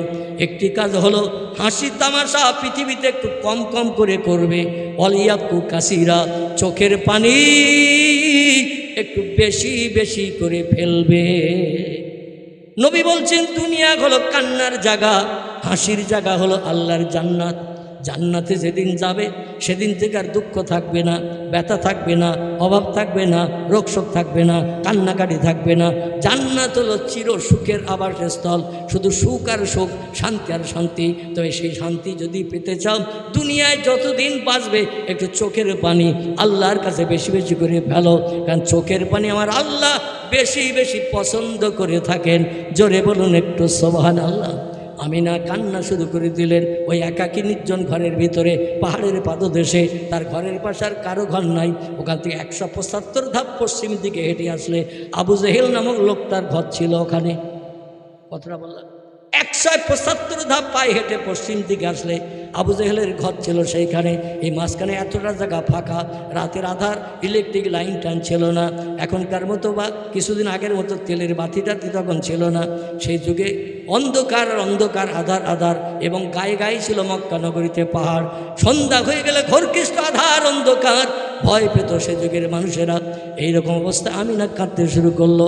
আল্লাহ বলো বেশি দিন কাঁদতে হবে না, প্রতিটি মেয়েটাকে আমি সন্তান সম্ভবা করি, পরিপূর্ণ করে দুনিয়ায় পাঠাতে সময় নেই। 9 মাস 10 দিন তোমার পেটে সন্তান এসেছে। বিবাহের রাত্রে আব্দুল্লাহর সঙ্গে যেদিন আমিনার বিয়ে হয়, ওই রাত্রে আল্লাহ পাক নূরে মোহাম্মদী আমিনার পেটের ভিতরে ঢুকিয়ে দিয়েছিলেন। এতদিন আব্দুল্লাহ রাস্তাঘাটে পথে চলতো। আমরা যারে নূরে মোহাম্মদী বলি, কারণ কোরআনে আল্লাহ তথ্য দিয়েছেন কদ জাআকুম মিনাল্লাহি নূরু ওয়া কিতাবুম মুবিন। আমার ভাইরা, কলকাতা আলিয়া মাদ্রাসার টাইটেল ক্লাসের কথা বলছি। টাইটেল ক্লাসে পড়ানো হয় একটি তফসিরের কেতাব। তফসিরটির নাম তফসিরে বাইজাবি, তফসিরে কাশাফ। না পড়লে ছেলেরা আলেম হতে পারে না। এই তফসিরের ভিতরে লেখকেরা লিপিবদ্ধ করেছেন এই যে কদ জাআকুম নূরুন, আল্লাহ বলেছেন। অধিকাংশ তফসিরের কেতাবের লেখক বলছেন এই নূর মানে হলো নূরে মোহাম্মদী। জোরে বলুন একটু সুবহানাল্লাহ, নারায়ে তাকবীর। তফসিরে বিজিলাল কোরআন আল্লামা কুতুব রাহমাতুল্লাহ আলাইহি তিনিও লিখেছেন কদ জাআকুম নূরুন। এই নূরুন শব্দটি হলো আরবি ভাষা। আরবিতে যারে বলা হয় নূর, ইংরেজিতে তারে বলা হয় লাইট, বাংলায় তারে বলা হয় জ্যোতি বা আলো। আল্লাহ বলেন পৃথিবীতে তোমাদের কল্যাণের জন্য, উপকারের জন্য আমার তরফ থেকে প্রথম একটা জিনিস পাঠালাম, তার নাম হলো নূরে মোহাম্মদী। আচ্ছা, নবী আগে এসেছে না কোরআন আগে এসেছে? কথা বলে, নবী দুনিয়ায় আগে এসেছে না কোরআন আগে এসেছে? কি আগে এসেছে? নবী আগে এসেছেন। নবী দুনিয়া আসার 40 বছর পরে আল্লাহ হেরা পাহাড়ের মাথায় 40 বছর পরে কোরআন পাঠানো শুরু করেছেন, ঠিক কি না? এই জন্য আল্লাহ নবীর নাম আগে করেছেন। ওরা বলে এই নূর মানে নূরে মোহাম্মদী না, ওরা বিশ্ব নবীকে নূর বলে মানতে চায় না, যার কারণে কাগজও লিখে দিয়েছেন নবী যে নূরে মোহাম্মদী, তার প্রমাণ কি? এই কাগজও লিখে দিয়েছে। যাই হোক, আমি বলতে চাইছি অধিকাংশ মুফাসসিরগণ লিখেছেন এই কদ জাআকুম নূরুন যেটা লেখা হয়েছে, অধিকাংশ কোরআনের তাফসীরি কারকেরা এই নূরটাকে নূরে মোহাম্মদী বলেছে। তার কারণ হলো অনেকগুলো তথ্য আপনাদের কাছে দেব। যতদিন আমিনার সঙ্গে আব্দুল্লাহর বিয়ে হয়নি, আব্দুল্লাহ সন্ধ্যার পরে মক্কার আশেপাশে যখন ঘুরতো, ওর কপাল দিয়ে একটা নূরের চমক জ্বলতো। এই নূরে মোহাম্মদীর লাইট আল্লাহ পাক আদমের কপালে প্রথম ঢুকিয়ে দিয়েছিলেন। যে খুতবাটা জুমার দিন পড়ানো হয়, যে খুতবার নাম বলছিলাম খুতবা ইবনে নাবাতা, আমাদের দেশের অধিকাংশ মসজিদে পড়ানো হয় এই খুতবাটা। 60 খুতবা, 52 সপ্তাহে বছর হয়। তো এই 52টা খুতবা পড়া হয়, 8টা পড়া হয় না। কোনো মাসে যদি 4টে খুতবা পড়ে শেষ হয়ে যায় মাস, একটা খুতবার পড়া হয় না। যে মাসে 5টা জুমা হয় সেই মাসের 5টা খুতবা পড়া হয়। মোট খুতবা লেখা হয়েছে 60টা, পড়ানো হয় 52টা। এই খুতবার ভিতরে লিপিবদ্ধ হয়েছে আল্লাহ পাক রব্বুল আলামিন ওই জিবরিল আমিনকে দিয়ে চারবার প্রাণ ঢুকিয়ে দিয়েছিল আদমের দেহে, কাদামাটির দেহে প্রাণ বেরিয়ে চলে গেল। আল্লাহ বললেন খবর কি? জিবরিল আল্লাহ খবর ভালো না, প্রাণ ঢুকিয়ে দিচ্ছি, হাত বার করে নিচ্ছি, সঙ্গে সঙ্গে প্রাণ বেরিয়ে আসছে। আল্লাহ বলে মা তারা এলা সামা, উপরের দিকে নজর কর। জিবরিল আমিন উপরের দিকে তাকালেন। আল্লাহ পাক বললেন মা তারা, ইয়া জিবরিল কিছু দেখতে পাচ্ছ নাকি? জিবরিল বলে না ইয়া রব্বি। আল্লাহ বলেন কি দেখতে পাচ্ছ? বলে একটা নূরের জ্যোতি লাইট দেখতে পাচ্ছি, আপনার আরশ মহল্লায় এমন করে সুন্দর দর্শনীয় হয়ে জ্বলছে। জোরে বলুন একটু সুবহানাল্লাহ। আল্লাহ বলেন জিবরিল তুমি জানো ওই লাইটটা কি? জিবরিল বলছে লা ইয়া রব্বি, লাইট সম্পর্কে জানি না। কারণ জানে না, এই জন্য একটি হাদিস শরীফে এসেছে এই লাইটটা 70,000 বছর পর পর একবার করে জ্বলতো। জিবরিল আমিন জীবনে দেখার সুযোগ পেয়েছিল 72,000 বার। কবার? 70,000 বছর পর পর আল্লাহ আরশ কুরসির লাইটটা একবার করে জ্বলে উঠত, কিছু সময় থাকতো, তারপর আবার নিভে যেত। আবার 70,000 বছর না পেরিয়ে গেলে এই লাইট জ্বলতো না। জিবরিল আমিন বলছেন আমার বয়সে আমি টোটাল দেখেছি 72,000 বার। এবার জ্বললে 72,000 একবার হবে, কিন্তু দেখলাম 72,000 বছর পর পর একবার, 70,000 বছর পর পর একবার করে দেখার পরে 72,000 বার দেখা হয়ে গেছে। এবার জ্বললে আমার দেখা হবে 72,000 একবার। 70,000 বছর পেরিয়ে গেছে, লাইট আর জ্বলতে দেখছি না। ও ভাই মোহাম্মদ, আমি তোমার শিক্ষক, আল্লাহর কাছ থেকে তথ্য এনে তোমারে জানাই। ভাই মোহাম্মদ তুমি কি তথ্যটা দিতে পারবে? আমার বয়সের আমি সীমা সংখ্যা গুনে রাখি ওই লাইটটা দেখে দেখে, কিন্তু এখন আর লাইটটা দেখছি না, এবার কি দেখে গুনবো আমার বয়স কত হলো? নবী বলছেন ভাই জিবরিল এতদিন তোমার ছাত্র ছিলাম, আল্লাহ তথ্য দিয়েছেন আমাকে, সে বলেছ এবার আমি শিক্ষক হব, তোমারে ছাত্র হতে হবে। জোরে বলুন একটু সুবহানাল্লাহ। আবার কালেকশন সেটা আগে বলতে হয়তো নাকি, যাই হোক আমার ভাইরা বলছে এবার তোমার ছাত্র হতে হবে, আমি শিক্ষক হব। জিবরিল বললেন যে জিনিসটা আমি জানি না সেটা যদি আপনি আমারে জানান অবশ্যই আমি ছাত্র হব। জিবরিলকে নবী বলছেন এবার দেখলে 72,000 একবার হতো। জিবরিল বলছেন নাম ইয়া কি হ্যাঁ, তবে এবার আর জ্বলতে দেখিনি 70,000 বছর পেরিয়ে যাওয়ার পরে। নবী বলছেন কেন দেখুনি জানো? বলে না জানি না বলি আপনার কাছে জিজ্ঞাসাবাদ করছি। আল্লাহ বলছেন ইন্নামা বুইস্তু মুআল্লিমান, আল্লাহ পাক আমাকে তামাম বিশ্ববাসীর শিক্ষক বানিয়েছেন। আমার মতো জ্ঞান অতীতে কারো ছিল না, বর্তমানে নাই, ভবিষ্যতে হবে না। যে জ্ঞান তোমারও নাই সে জ্ঞান আমার আল্লাহ দিয়েছে। জোরে বলুন একটু সুবহানাল্লাহ। শোনো ওই লাইটটা তুমি 70,000 বছর পেরিয়ে যাওয়ার পরে আল্লাহর আরশ কুরসিতে জ্বলতে দেখো নাই, তার কারণ আমি নবী মোহাম্মদ ওই লাইট ছিলাম। এখন দুনিয়ায় মায়ের উদর থেকে জন্ম নিয়েছি, তাই লাইট ওখান থেকে এখন আমার ভিতরে এসে গেছে। নারে তাকবীর, নারে তাকবীর। আমার ভাইরা ওই লাইট থেকে কিঞ্চিত লাইট আল্লাহ আদমের দেহের ভিতরে ঢুকিয়ে দিয়েছিলেন, দিয়ে ভিতরে আধারটা দূর করে দিয়েছিলেন। আল্লাহ বলেন এবার ভিতর আধার ছিল তাই প্রাণ থাকতে চাইছিল না, ভয় করছিল। এবার লাইট দিয়েছে, আলো দিয়েছে, এবার প্রাণটা ঢুকিয়ে দে। তাফসীরের ভিতরে এসেছে চতুর্থবারের পরে জিবরিল আমিন যেই প্রাণটা আবার ঢুকিয়ে দিল, মাথার দিক থেকে গালের ভিতর দিয়ে হোক যে কোনো জায়গা দিয়ে ঢুকিয়ে দিল, দেওয়ার পরে হাত বার করে নিল, প্রাণ আর বাইরে বার হয়নি। জোরে বলুন একটু সুবহানাল্লাহ। আল্লাহ ডেকে বললেন মা হালুকা মা করো কাইয়া জিবরিল, খবর কি বল? জিবরিল বলছে আল্লাহ কি আপনি ভেতরে ঢুকিয়ে দিয়ে আলো করে দিলেন অন্ধকার দেহটা, আমি প্রাণ ঢুকিয়ে দিলাম, প্রাণ সেট হয়ে গেছে, বন্ধুত্ব তৈরি করেছে লাইটের সঙ্গে, প্রাণ আর বার হয়নি। আর যেই প্রাণটা সেট হয়ে গেল আদমের দেহে, আদম শোয়া ছিল জান্নাতের ভিতরে, ঠেলে উঠে বসেই বলছে আলহামদুলিল্লাহ। জোরে বলুন, ঠেলে উঠেই বলছে আলহামদুলিল্লাহ। আল্লাহ বলছেন এই জন্যই তো তোরে বানিয়েছে, প্রাণ পাওয়ার সঙ্গে সঙ্গে আমার নামের তসবিহ আমি আল্লাহ বড় খুশিতে বাগ বাগ হয়ে গেলাম। এ ফেরেশতা মণ্ডলীরা, যে কাদামাটির মানুষ প্রাণ পাওয়ার সঙ্গে সঙ্গে আমার নামের তসবিহ পড়েছে, ওই মানুষটারে তোমরা সেজদা করো। সব ফেরেশতারা সেজদা করলো, সংক্ষেপ কথা, কিন্তু একজন সেজদা করেনি, যে ছিল ফেরেশতাদের মুআল্লিম, শিক্ষক, মুআল্লিমুল মালায়েকা। এ ছিল জিনেদের বাচ্চা, এর নাম ছিল আজাজিল। কি নাম? আজাজিল। আল্লাহ বলছে সবাই সেজদা করলো নূরের তৈরি ফেরেশতারা, আর তুমি আগুনের তৈরি জেনের বাচ্চা। তোমারে ফেরেশতাদের সর্দার করেছি, ফেরেশতাদের শিক্ষক করেছি, তোমারে মুআল্লিমুল মালায়েকা করেছি, ফেরেশতাদের শিক্ষক মুআল্লিম করেছি, তুমি কেন সেজদা করলে না? ও বলল আদম তৈরি কাদামাটির, আমি তৈরি আগুনের। আগুনের কাজ উপরে ওঠা, কাদামাটির কাজ নিচে থাকা। কাদামাটির কাজ নিচে থাকা, আগুনের কাজ উপরে ওঠা। এই জন্য আমি উপরের জিনিস কী করে নিচের জিনিসের কাছে মাথা নত করি? হবে না। আল্লাহ বলেন আবার সুযোগ দিচ্ছে, কে ওপরে ওঠে কে নিচে যায়, কার সম্মান বেশি কার কম, ওটা আমি আল্লাহ জানি। ও নিয়ে তর্ক বিতর্ক করিস না। এই ফেরেশতারা যাতে ওই জেনেদের বাচ্চা আবার আমার সেজদা করে তোদের দেখা দেখি, তোমরা আবার সেজদা করো। সব ফেরেশতা আবার সেজদা করলো। কেন? মালাইকাতুন গিলাদুন শিদাদুন লা ইয়াসুনাল্লাহ মা আমারহুম ওয়া ইয়াফআলুনা মা ইউমারুন। আল্লাহ যেটা বলেন ফেরেশতারা সেটা করে। এতে লাভ হলো কি লস হলো ফেরেশতারা তাও দেখে না। জোরে বলুন একটু সুবহানাল্লাহ। আর আমরা কিছু করতে গেলে আগে দেখি লাভ হবে কি না। যদি বুঝে এই কাজ করলে লস হবে, ও কাজ আমরা করব। সময় নষ্ট হবে, পরিশ্রম হবে, লাভ পাবো না, ও কাজ করব। আমরা ওটা বুঝি, ফেরেশতারা ওটা বোঝে না। আল্লাহ বলেছে করতে হবে। সব ফেরেশতা আবার সেজদা করলো। আল্লাহ বলে তুমি একা সেজদা করলে দৃষ্টিকটু দেখাবে, লজ্জা লাগবে তোমার। তুমি 70,000 বছর ধরে আমার ইবাদত করে আমারে খুশি করেছো, তাই ফেরেশতাদের নেতা তোমারে বানিয়েছি। তোমার সম্মান নষ্ট হোক চাই না। সবাই সেজদা করছে দিকে তুমিও সেজদায় পতিত হও। ও দাঁড়িয়ে থাকলো। আল্লাহ বলে লানাতুল্লাহি ইবলিসা, আমার অভিসম্পাদ তোর নিক্ষেপ করলাম, জান্নাত তোর হারাম বানালাম, জাহান্নাম তোর হালাল বানালাম। ইজহাব, বেরিয়ে যা জান্নাত থেকে, এখানে আর কোনোদিন তোর ঢোকার পারমিশন হবে না।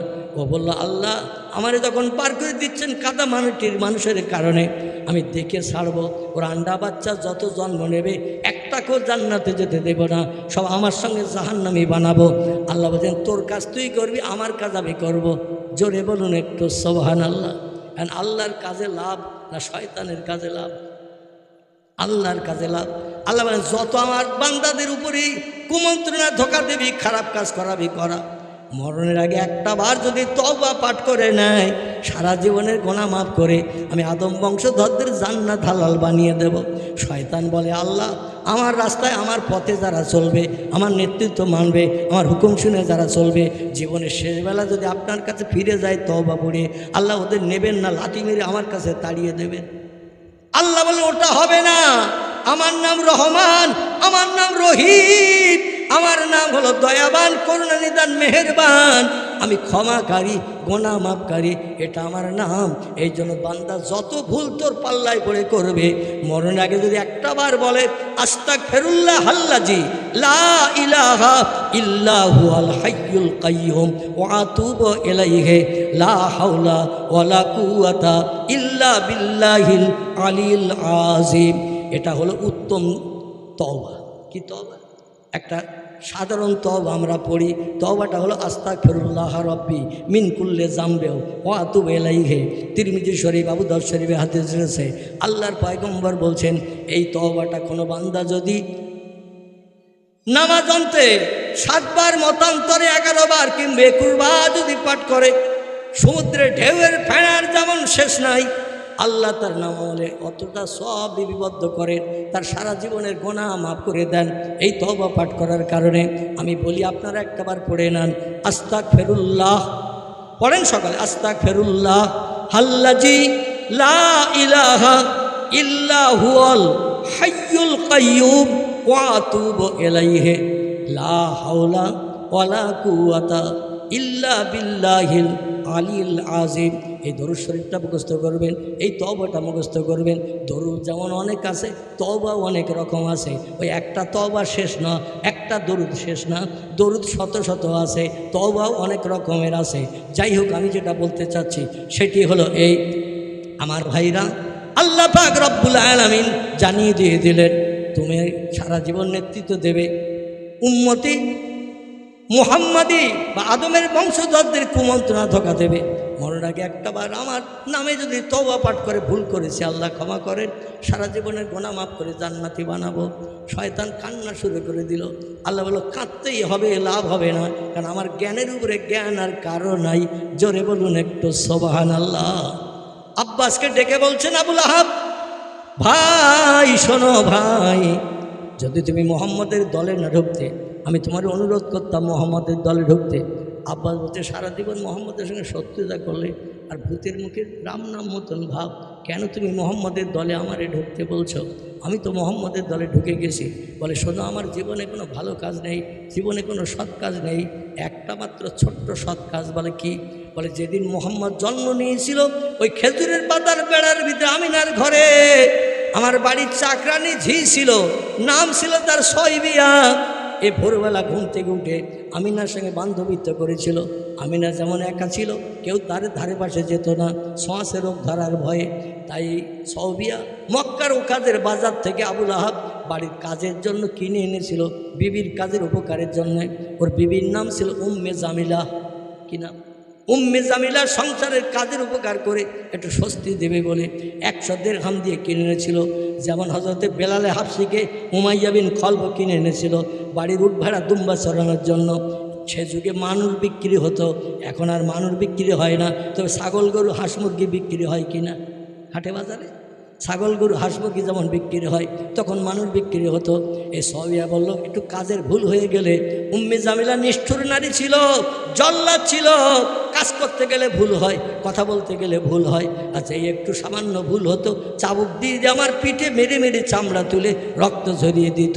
আর আমি চোখের বাড়িতে বুক ভাসিয়ে কাঁদতাম আর বলতো, আল্লাহ, এই জল্লাদ নারী, অত্যাচারী নারী, এই নিষ্ঠুর নারীর হাত থেকে কবে নিষ্কৃতি পাবো? আল্লাহ বললেন, কাঁদতে থাকো, আমি আল্লাহ চোখের পানি বড় পছন্দ করি। ফাসবরুন জামিলুন আল্লাহুল মুস্তাআনু আলা মা তাসিফুন। আল্লাহ বলছেন, বিপদে মুসিবতে পড়ে ধৈর্য ধারণ করে আমার কাছে চোখের পানি ফেলে নিভৃতে কেঁদে যারা আমার কাছে কিছু চায়, আমি আল্লাহ অসিরে তাদের মুখে হাসি ফুটাই। জোরে বলুন সুবহানাল্লাহ। আমার ভাইরা সবিয়ার আল্লাহ বললেন, কাঁদতে থাকো, মার খেতে থাকো আর কাঁদতে থাকো। আমার মোহাম্মদ যেদিন জন্ম নেবে, ধরার বুককে, মায়ের উদর থেকে ধরার বুককে আগমন করবে, মক্কার 3 জন নারীর চোখের পানি মোচন করব প্রথম। জোরে বলুন একটু সুবহানাল্লাহ। একজন হলেন তার মা জননী আমিনা, তার চোখের পানি মোচন করব, স্বামী হারা ব্যথা দূর করব, এমন 4 মুখের সন্তান তার কোলে তুলে দেব, দুনিয়ার কোনো দুশ্চিন্তা অভাব তার আর থাকবে না। জোরে বলুন একটু সুবহানাল্লাহ। ছেলে পেলে আর আমিনা কাঁদবে না। জোরে বলুন একটু সুবহানাল্লাহ। আর আবুল আহাবের বাড়ির দাসী চাকরানি ঝি উম্মে জামিলার কাছে বেত্রাঘাত খেয়ে গিয়ে পিঠে চামড়া তুলে দগদগে ঘা বার করে দিয়েছে। ঘায়ের উপরে আবার চাবুক মারে, কাজের ভুল হয়ে গেলে, এমন করে কাজকর্মের ভিতরে কোনো ত্রুটি হয়ে গেলে প্রহার করে মারে। জমজম কূপ থেকে পানি আনতে হয়, সামনে ঝাড়ঝুট দিতে হয়, জামা কাপড় পরিষ্কার করতে হয়, রান্নাবান্না করে দিতে হয়। আর উম্মে জামিলা আঙুল ঘুরিয়ে ঘুরিয়ে কাজ করে নেয়। যেই কথা মোতাবেক কাজ হয় না, সঙ্গে সঙ্গে প্রহার করে, কাঁদে আর বলে, আল্লাহ, এই নিষ্ঠুর নারীর হাত থেকে কবে নিষ্কৃতি পাবো? আল্লাহ বলে, একটু ধৈর্য ধরো, আমার মোহাম্মদ যেদিন জন্ম নেবে সেদিন চোখের পানি মোচন হবে। জোরে বলুন একটু সুবহানাল্লাহ। যেদিন নবীর আগমন, সংক্ষেপ কথা, উম্মে জামিলার ঘরে থেকে ভোরবেলা ঘুম থেকে ওঠে এই সবিয়া নামের মেয়েটি ঘুরে প্রথম চলে যায় আমিনার ঘরে। বাবু কেমন আছো? দুঃখীর দুঃখ দুঃখীরা বোঝে, অভাবীর অভাব অভাবীরা বোঝে। ধনী ব্যক্তির সঙ্গে ধনী ব্যক্তির বন্ধুত্ব হয়, গরিবের সঙ্গে গরিবের বন্ধুত্ব হয়। ঠিক বললাম না ভুল বললাম? গরিবের সঙ্গে ধনীর বন্ধুত্ব হয় না, ধনীর সঙ্গে ধনীর বন্ধুত্ব হয়, গরিবের সঙ্গে গরিবের বন্ধুত্ব হয়, দুঃখীর সঙ্গে দুঃখীর বন্ধুত্ব হয়, রোগগ্রস্তের সঙ্গে রোগগ্রস্তের বন্ধুত্ব হয়। রোগের জ্বালাকি যারা বোঝে তারাই একে অপরের সঙ্গে আত্মীয়তা তৈরি করে। যাই হোক, ভোরবেলা চলে গেছেন আমিনার ঘরের দরজায়, সামনের দিকে কাবা শরীফের দিকে, পশ্চিম দিকে একটা দরজা উত্তর পূর্ব কর্নারের দিকে। কাজায় হাজাতের প্রয়োজন যখন হয় পাহাড়ি এলাকায় ওই দরজা দিয়ে বেরিয়ে যায়। সামনের দিকে দরজাটা হলো প্রশস্ত দরজা, সামনের দিকে কাবা ঘর। জোরে বলুন একটু সুবহানাল্লাহ। এই সামনের দিক থেকে আবুল আহাবের ঘর থেকে বেরিয়ে যে আমিনার ঘরে যাচ্ছেন পাহাড়ের পাদদেশে, আর সামনের দরজা খোলা, ঘরে তেমন কপাট দরজা ছিল না, কোনো রকমে বাস করত। নবীর চাচাদের ধ্যান ধারণা ছিল একটা খারাপ ঘরে ওরে তুলে দেব, বাস করতে পারবে না, চলে যাবে বাপের বাড়ি আশ্রমে। চলে গেলে আমরা সুবিধা পাবো। আমিনা বলেন, বিয়ে মানুষের একবারই হয়, আমি দ্বিতীয় বিয়ের পিড়িতে পড়বো না, জীবনে আর বিয়ে করব না, যতদিন বাঁচবো এই শ্বশুরালয়ে থাকবো। কারণ বাপের বাড়ি যদি যাই, আমার বাপের বাড়ির পাড়ার মেয়েরা, আশ্রমের মেয়েরা আমার দেখবার বলবো, ওই সেই বিধবা নারীটা, ওই সেই স্বামী খেগো নারীটা চলে যাচ্ছে। সে যুগে এইরকম একটা বদনাম দিত, কোনো মেয়ে স্বামী মারা গেলে স্বামী খেগো বলতো, বিধবা বলতো, এবং তার থেকে মানুষ দূরে সরে যেত ভয়ের কারণে, একটা দুশ্চিন্তার কারণে। উনি বললেন, বাপের বাড়ি যেই মানুষের কাছে বদনাম নেব না, যতদিন বাঁচবো এলাকার মানুষ সবাই জানে আমার স্বামী মারা গেছে, এখানেই থাকবো। তাই যে যখন কথা বললো আমিনার সঙ্গে, আমিনা সাদা কাপড়ে পয়গম্বরকে ঢেকে ফেললেন। কারণ জান্নাতি ধাত্রী যারা এসেছিল বললো, আমিনা এর একটু গোপন রেখে দেবে, যেন কাউরে দেখাবে না, দেখালে এলাকার কিছু মানুষ তোমার ছেলে শত্রু হবে, এ হবে আখিরি জমানার পয়গম্বর। ওমা মুহাম্মাদুন ইল্লা রাসূলুন কদ খালাত মিন ক্বাবলিহির রাসূল। জোরে বলুন একটু আল্লাহু আকবার। আল্লাহ কোরআনী তত্ত্বখোট করে দিয়েছেন, আমি মুহাম্মদ নামধারী একজন ব্যক্তিকে রসুল করে, প্রফেট করে, মেসেঞ্জার করে, পথ প্রদর্শক, বার্তাবাহক, শান্তির অগ্রদূত, জান্নাত হালাল বানানোর জন্য, বিশ্ববাসীর কল্যাণের জন্য পৃথিবীতে তারে পয়গম্বর করে পাঠিয়েছি। জোরে বলুন একটু সুবহানাল্লাহ। সেই নামটাও রেখে দিতে বললো জান্নাতি ধাত্রীরা। কারবা নাম আসিয়া, কারবা নাম হাজেরা, কারবা নাম রহিমা, কারবা নাম মরিয়ম। এক একজন বর্ণনাকারী এক একজন নারীর নাম লিখেছেন। যাই হোক, যেটা বলতে চাচ্ছি, ওরা বলে গেল ছেলেটার নাম মোহাম্মদ রাখবে। আমরা জান্নাত থেকে যখন আসি আল্লাহর তরফ থেকে এটা শুনে এসেছি। আর ছেলেটারে গোপন রাখবে, মক্কার কোনো মানুষকে দেখাবে না, কারণ চেহারা দেখলে অনেকে ওরে সহ্য করতে পারবে না, কারণ এ হবে বিশ্ব সুন্দর। জোরে বলুন একটু সুবহানাল্লাহ। আমিনা যেই দেখলো একজন আসছে আমার দরজায়, সঙ্গে সঙ্গে সাদা কাপড় দিয়ে ঢেকে ফেলেছে। কারণ ধাত্রীরা যারা সন্তান প্রসব করিয়েছে তারা বলে গেছে কাউকে না দেখাতে, কিন্তু ওই যে কাপড় দিয়ে ঢাকলো, দরজা খোলা, দরজার তখন কপাট বাল ছিল না। দূর থেকে এই সবিয়া নামনি মেয়েটি দেখতে পেয়েছে, কি যেন একটা সাজতেছে। বলে আমার একমাত্র মনের মানুষ আমিনা, আর আমিনার মনের মানুষ আমি। ও কোনো জিনিস গোপন করে না আমাকে, আমি কোনো জিনিস গোপন করি না ওকে, কিন্তু আমার আজকের কেন কি একটা দেখাবে না বলে গোপন করছে।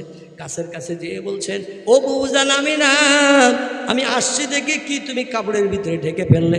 আমিনা বলছেন, কই তেমন কিছু না তো। বলে আমি দূর থেকে দেখতে পেয়েছি তুমি বুকে কাপড়ের ভিতরে সাদা কাপড়ে ঢেকে ফেলেছো। আমি তো তোমার আপন বন্ধু, আমি তোমার আপন বান্ধবী, আমার মতো প্রিয় বন্ধু বান্ধবী আর কেউ নাই। আমারে গোপন করবে তাহলে কার কাছে প্রকাশ করবে?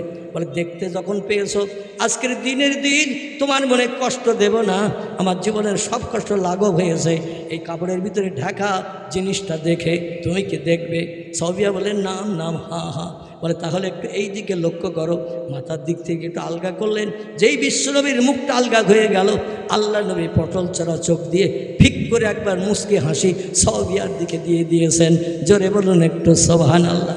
আমিনা বলছে, আমি দীর্ঘদিন আবুল আহাবের বাড়ির চাকরা নিয়েছি, কাজ করতে যেয়ে ভুল হয়, কথাবার্তা বলতে গেলে অনেক সময় কড়া কথা হয়ে যায়, মারধর প্রহার খেয়ে খেয়ে আমার পিঠের চামড়া উঠে গেছে, দগদগে ঘা হয়ে গেছে। কিন্তু কি চেহারা তুমি দেখালে, তোমার সন্তানের চেহারা দেখার কারণে আমার জীবনের সব ব্যথা দুঃখ নিবারণ হয়ে গেছে। জোরে বলুন একটু সুবহানাল্লাহ। বুবুজান, তোমার বাচ্চাটা রাখো, মালিকের বাড়ি কাজ করতে যেতে হবে, কাজ না করলে আবার বেতের বাড়ি খেতে হবে। আমি যখনই ফাঁক পাবো তখনই দৌড়িয়ে ছুটে এসে তোমার বাচ্চাটার আবার দেখে যাব। কাজকর্ম করছে না আবুল আহাবের বাড়ি।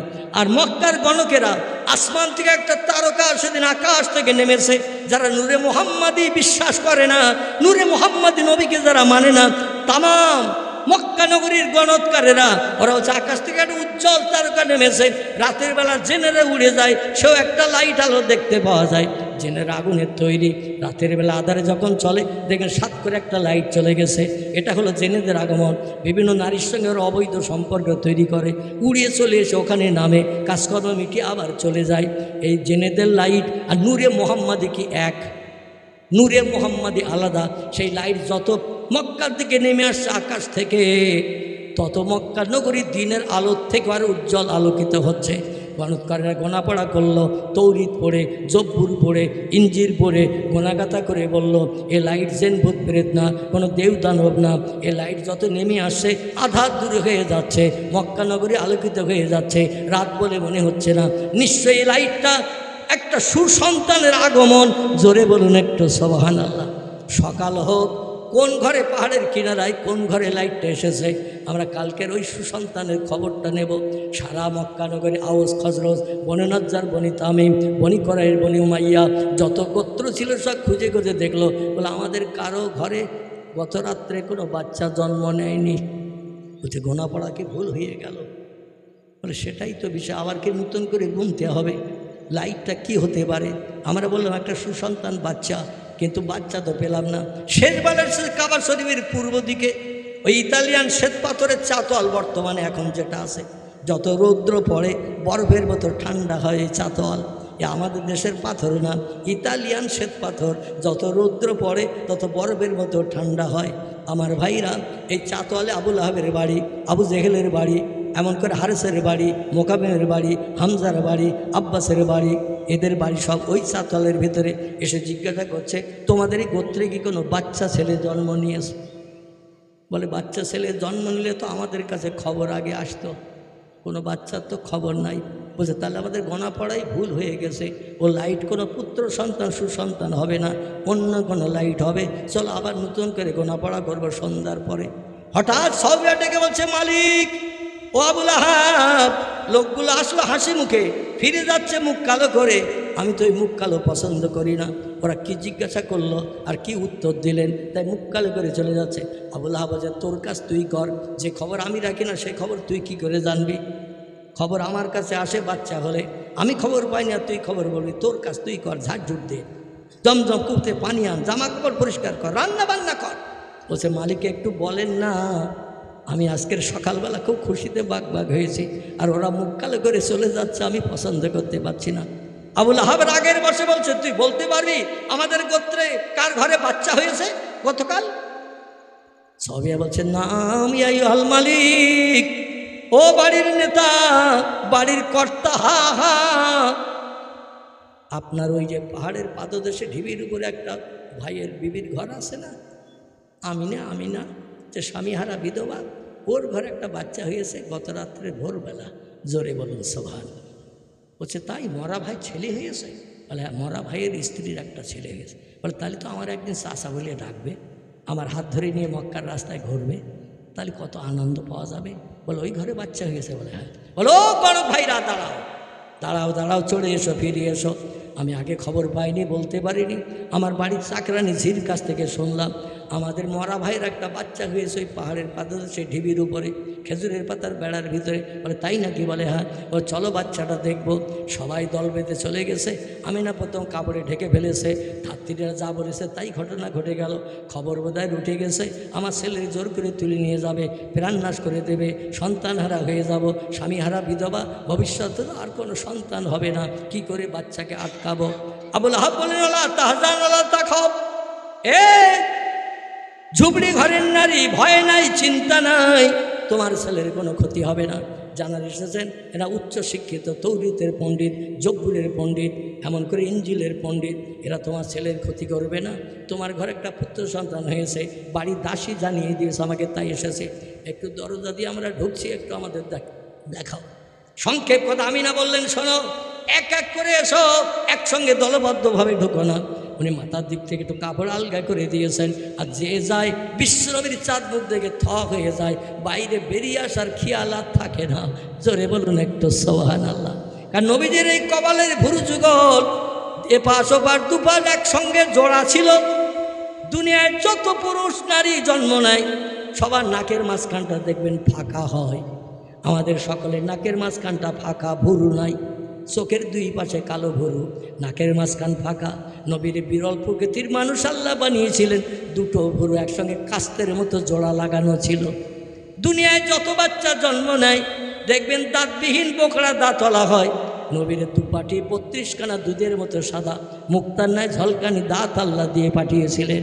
জোরে বলুন একটু সুবহানাল্লাহ।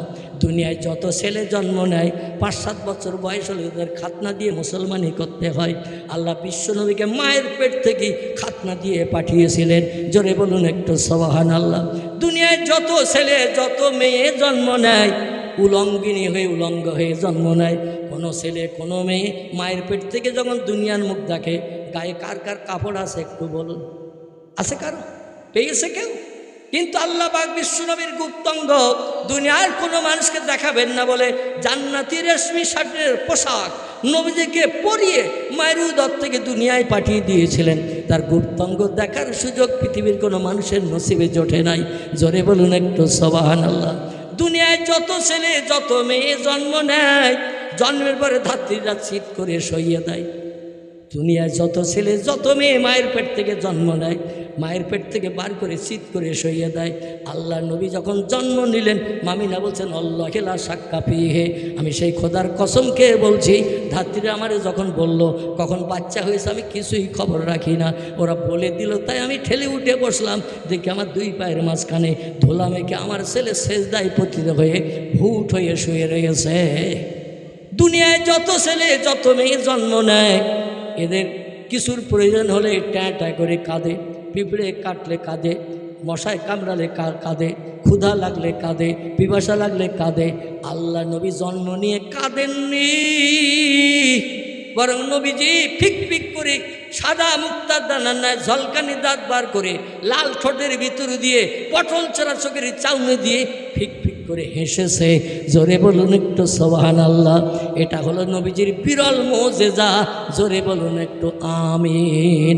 সংক্ষেপ কথা আমি যেটা আপনাদের কাছে বলে বিদায় নিতে চাচ্ছি সেটি হলো এই, গণকেরা যে দেখে সে আর বাইরে বার হয় না। বাইরের লোকেরা বলে তুমি একা দেখবে না, আমাদের দেখতে দেবে, আর দেরি করে না বেরিয়ে এসো, ডাকলে তাই বেরিয়ে আসে। কেউ বাইরে বেরোতে চায় না, কারণ দুইজন পুরুষকে আল্লাহ পাক পৃথিবীতে বিশ্ব সুন্দর করে পাঠিয়েছিলেন। একজন পুরুষের নাম ইয়াকুব নবীর বেটা ইউসুফ ছিল তার নাম, ইনি ছিলেন বিশ্ব সুন্দর। আরেকজন বিশ্ব সুন্দর হলো আব্দুল্লাহর বেটা, নাম তার মুহাম্মদ রাসূলুল্লাহ, ইনি ছিলেন পৃথিবীতে তামাম পুরুষদের ভিতরে বিশ্ব সুন্দর। জোরে বলুন একটু সুবহানাল্লাহ। কিন্তু মায়েশা বলছেন আল্লাহ লা শাক্কা ফিহে, আমি সেই খোদার কসম খেয়ে বলছি 7 বছর বয়স থেকে নিয়ে 17 বছর বয়স পর্যন্ত নবীদের নিয়ে ঘর সংসার করেছি। নবীর নিয়ে ঘর সংসার করে আমি যেটা দেখেছি, জুলাইখা ইউসুফের চেহারা দেখে পাগল হয়ে স্বামী হিসাবে পাওয়ার জন্য প্রস্তাব দিয়েছিল। দুনিয়ার যুবতী মেয়েরা ইউসুফের চেহারা কেমন বিশ্ব সুন্দর, মা কেন ছেলেরে স্বামী হিসাবে পেতে চায় প্রমাণ নিতে যে হাতে একটা করে লেবু আর ছুরি দিয়েছিল জুলাইখা। আমি কেন ছেলের প্রেমে পাগল হলাম, ছেলেরে কেন স্বামী বলে পেতে চাইলাম, তোমরা দেখবে না শুনবে। দুনিয়ার যুবতী মেয়েরা বলবো গল্প শোনার থেকে চোখে দেখা ভালো, বলে চোখে যদি দেখতে চাও অমুক দিন এসো। হাতে একটা করে লেবু দিল বাম হাতে, ডান হাতে একটা ছুরি দিল, বললো আমি যখন বলবো লেবুটা মাঝখান দিয়ে ফাল দিয়ে দুভাগ করে দেবে। ওরা হাতে লেবু নিয়ে ছুরি নিয়ে ধরে রয়েছে। আর ইউসুফকে ডাক দেয়া হলো ঘরের ভিতর থেকে, ইজহাব ইয়া ইউসুফ, একটু ঘর থেকে বাইরে বেরিয়ে এসো। ইউসুফ যেই বাইরে বেরিয়েছে, যুবতী মেয়ে ইউসুফের দিকে তাকিয়ে মোহিত হয়ে পাগল হয়ে গেছে। জুলাইখা বুঝলেন দুনিয়ার খেয়াল আর নাই, ইউসুফের চেহারা দেখে পাগল। বলে এবার লেবুর একটু ফাল দাও। ওরা লেবু ফাল দিচ্ছে ছুরি দিয়ে, 4টে করে আঙুল কেটে সব তলায় পড়ে তর পাচ্ছে। জুলাইখা বলে কি সর্বনাশ করলে? বলে কোনো সর্বনাশ করিনি। বলে একটু নজর ঘুরাও, হাতের দিকে দেখো। হাতের দিকে তাকিয়ে দেখে আঙুল একটাও নাই, 4টে করে কেটে পড়ে গেছে, রক্ত দরদর করে বার হচ্ছে ফিনকি ধরে। বলছে দেখেছো, এবার বুঝেছো আমি কেন ছেলেরে লালন পালন করে স্বামী হিসাবে পাওয়ার চেষ্টা করলাম। মায়েশা বলছেন শোনো, যে মেয়েরা ইউসুফের চেহারা দেখে লেবু কাটতে যে আঙুল কেটে ফেলেছে, সেই খোদার কসম আমার স্বামী পয়গম্বর মুহাম্মদ রাসূলুল্লাহকে যদি তারা দেখতো, কলিজা পর্যন্ত কেটে বার করে দিত নবীর চেহারার প্রেমে পড়িয়ে। জোরে বলুন একটু সুবহানাল্লাহ। গণৎকারেরা বলে গেল রেখে দাও, বাচ্চাটারে যত্ন করে রাখো, এ ভবিষ্যতে একজন মহামানব হবে। আবুল আহাব ঘরে ফিরিয়ে এসে বলছেন দাসিরে, এ চাকরানি সৌবিয়া যে খবর দিয়াস গণৎকারদের কাছে আমারে খুশি করেছিস, তাদের কাছে সুনাম সুখ্যাতি রক্ষা করিয়েছে, তারা তোর খবর নিয়ে শুনে আনন্দে আত্মারে খুশিতে বাগ হয়ে চলে গেছে। আমার মনে মনে ইচ্ছা হচ্ছে তোর একটু কিছু দেই।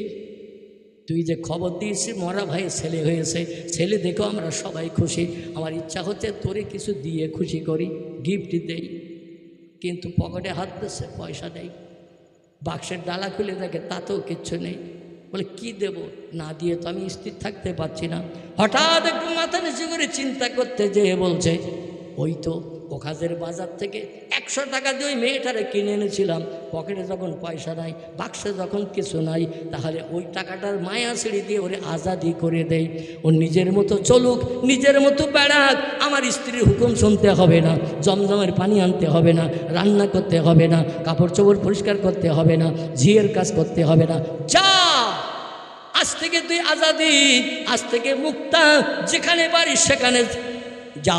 আমি 100 টাকার মায়া ছেড়ে দিয়ে তোরে মুক্তি দিয়ে দিলাম। আমার স্ত্রী উম্মে জামেলার হুকুম তোরা শুনতে হবে না। সাউবিয়া কেঁদে বলে, আল্লাহ, আজকের চোখের বাড়ি মোছানো হয়েছে তোমার পয়গম্বরকে ধরার পক্ষে আনানোর কারণে, আর তিনি জন্ম নিয়েছেন খবর দেওয়ার কারণে। আর শত্রু ওই নিষ্ঠুর অত্যাচারী হিংস্র নারী উম্মে জামিলার হাত থেকে আল্লাহ বেঁচে গেছি, আমার জীবনে প্রশান্তি পেয়ে গেছি। জোরে বলুন সুবহানাল্লাহ। এই আঙুলটা লম্বা করে বলেছিল আবুল আহাব, যা তোরে মুক্তি দিয়ে দিলাম, আজাদ করে দিয়ে দিলাম, আমার বাড়ি আর চাকরানির কাজ করতে হবে না। আবুল আহাব মারা গেছে, হযরত আব্বাসের সঙ্গে স্বপ্নে দেখা, বলে সারা জীবন ভালো কাজ নেই, সৎ কাজ নেই, কোনো ভালো আমল নেই, ওই একটা ছোট্ট ভালো কাজ 100 টাকার মায়া ছেড়ে দিয়েছিলাম মুহাম্মদের জন্মদিনের কারণে, বাড়ির চাকরানির মুক্তি দিয়েছিলাম বলে পুরো সপ্তাহ কবরে আযাবে থাকি, জাহান্নামের আগুনের গরমে থাকি।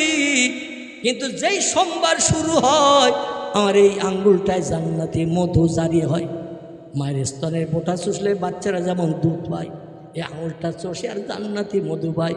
বলে সেই খোদার কসম, 1 সপ্তাহের যত আযাব ওই আঙুলটা চুষলেই আমি সব আযাব থেকে মুক্তি পাই, পিপাসা থেকে নিবৃত্তি পাই, ক্ষুধা থেকে মুক্তি পাই।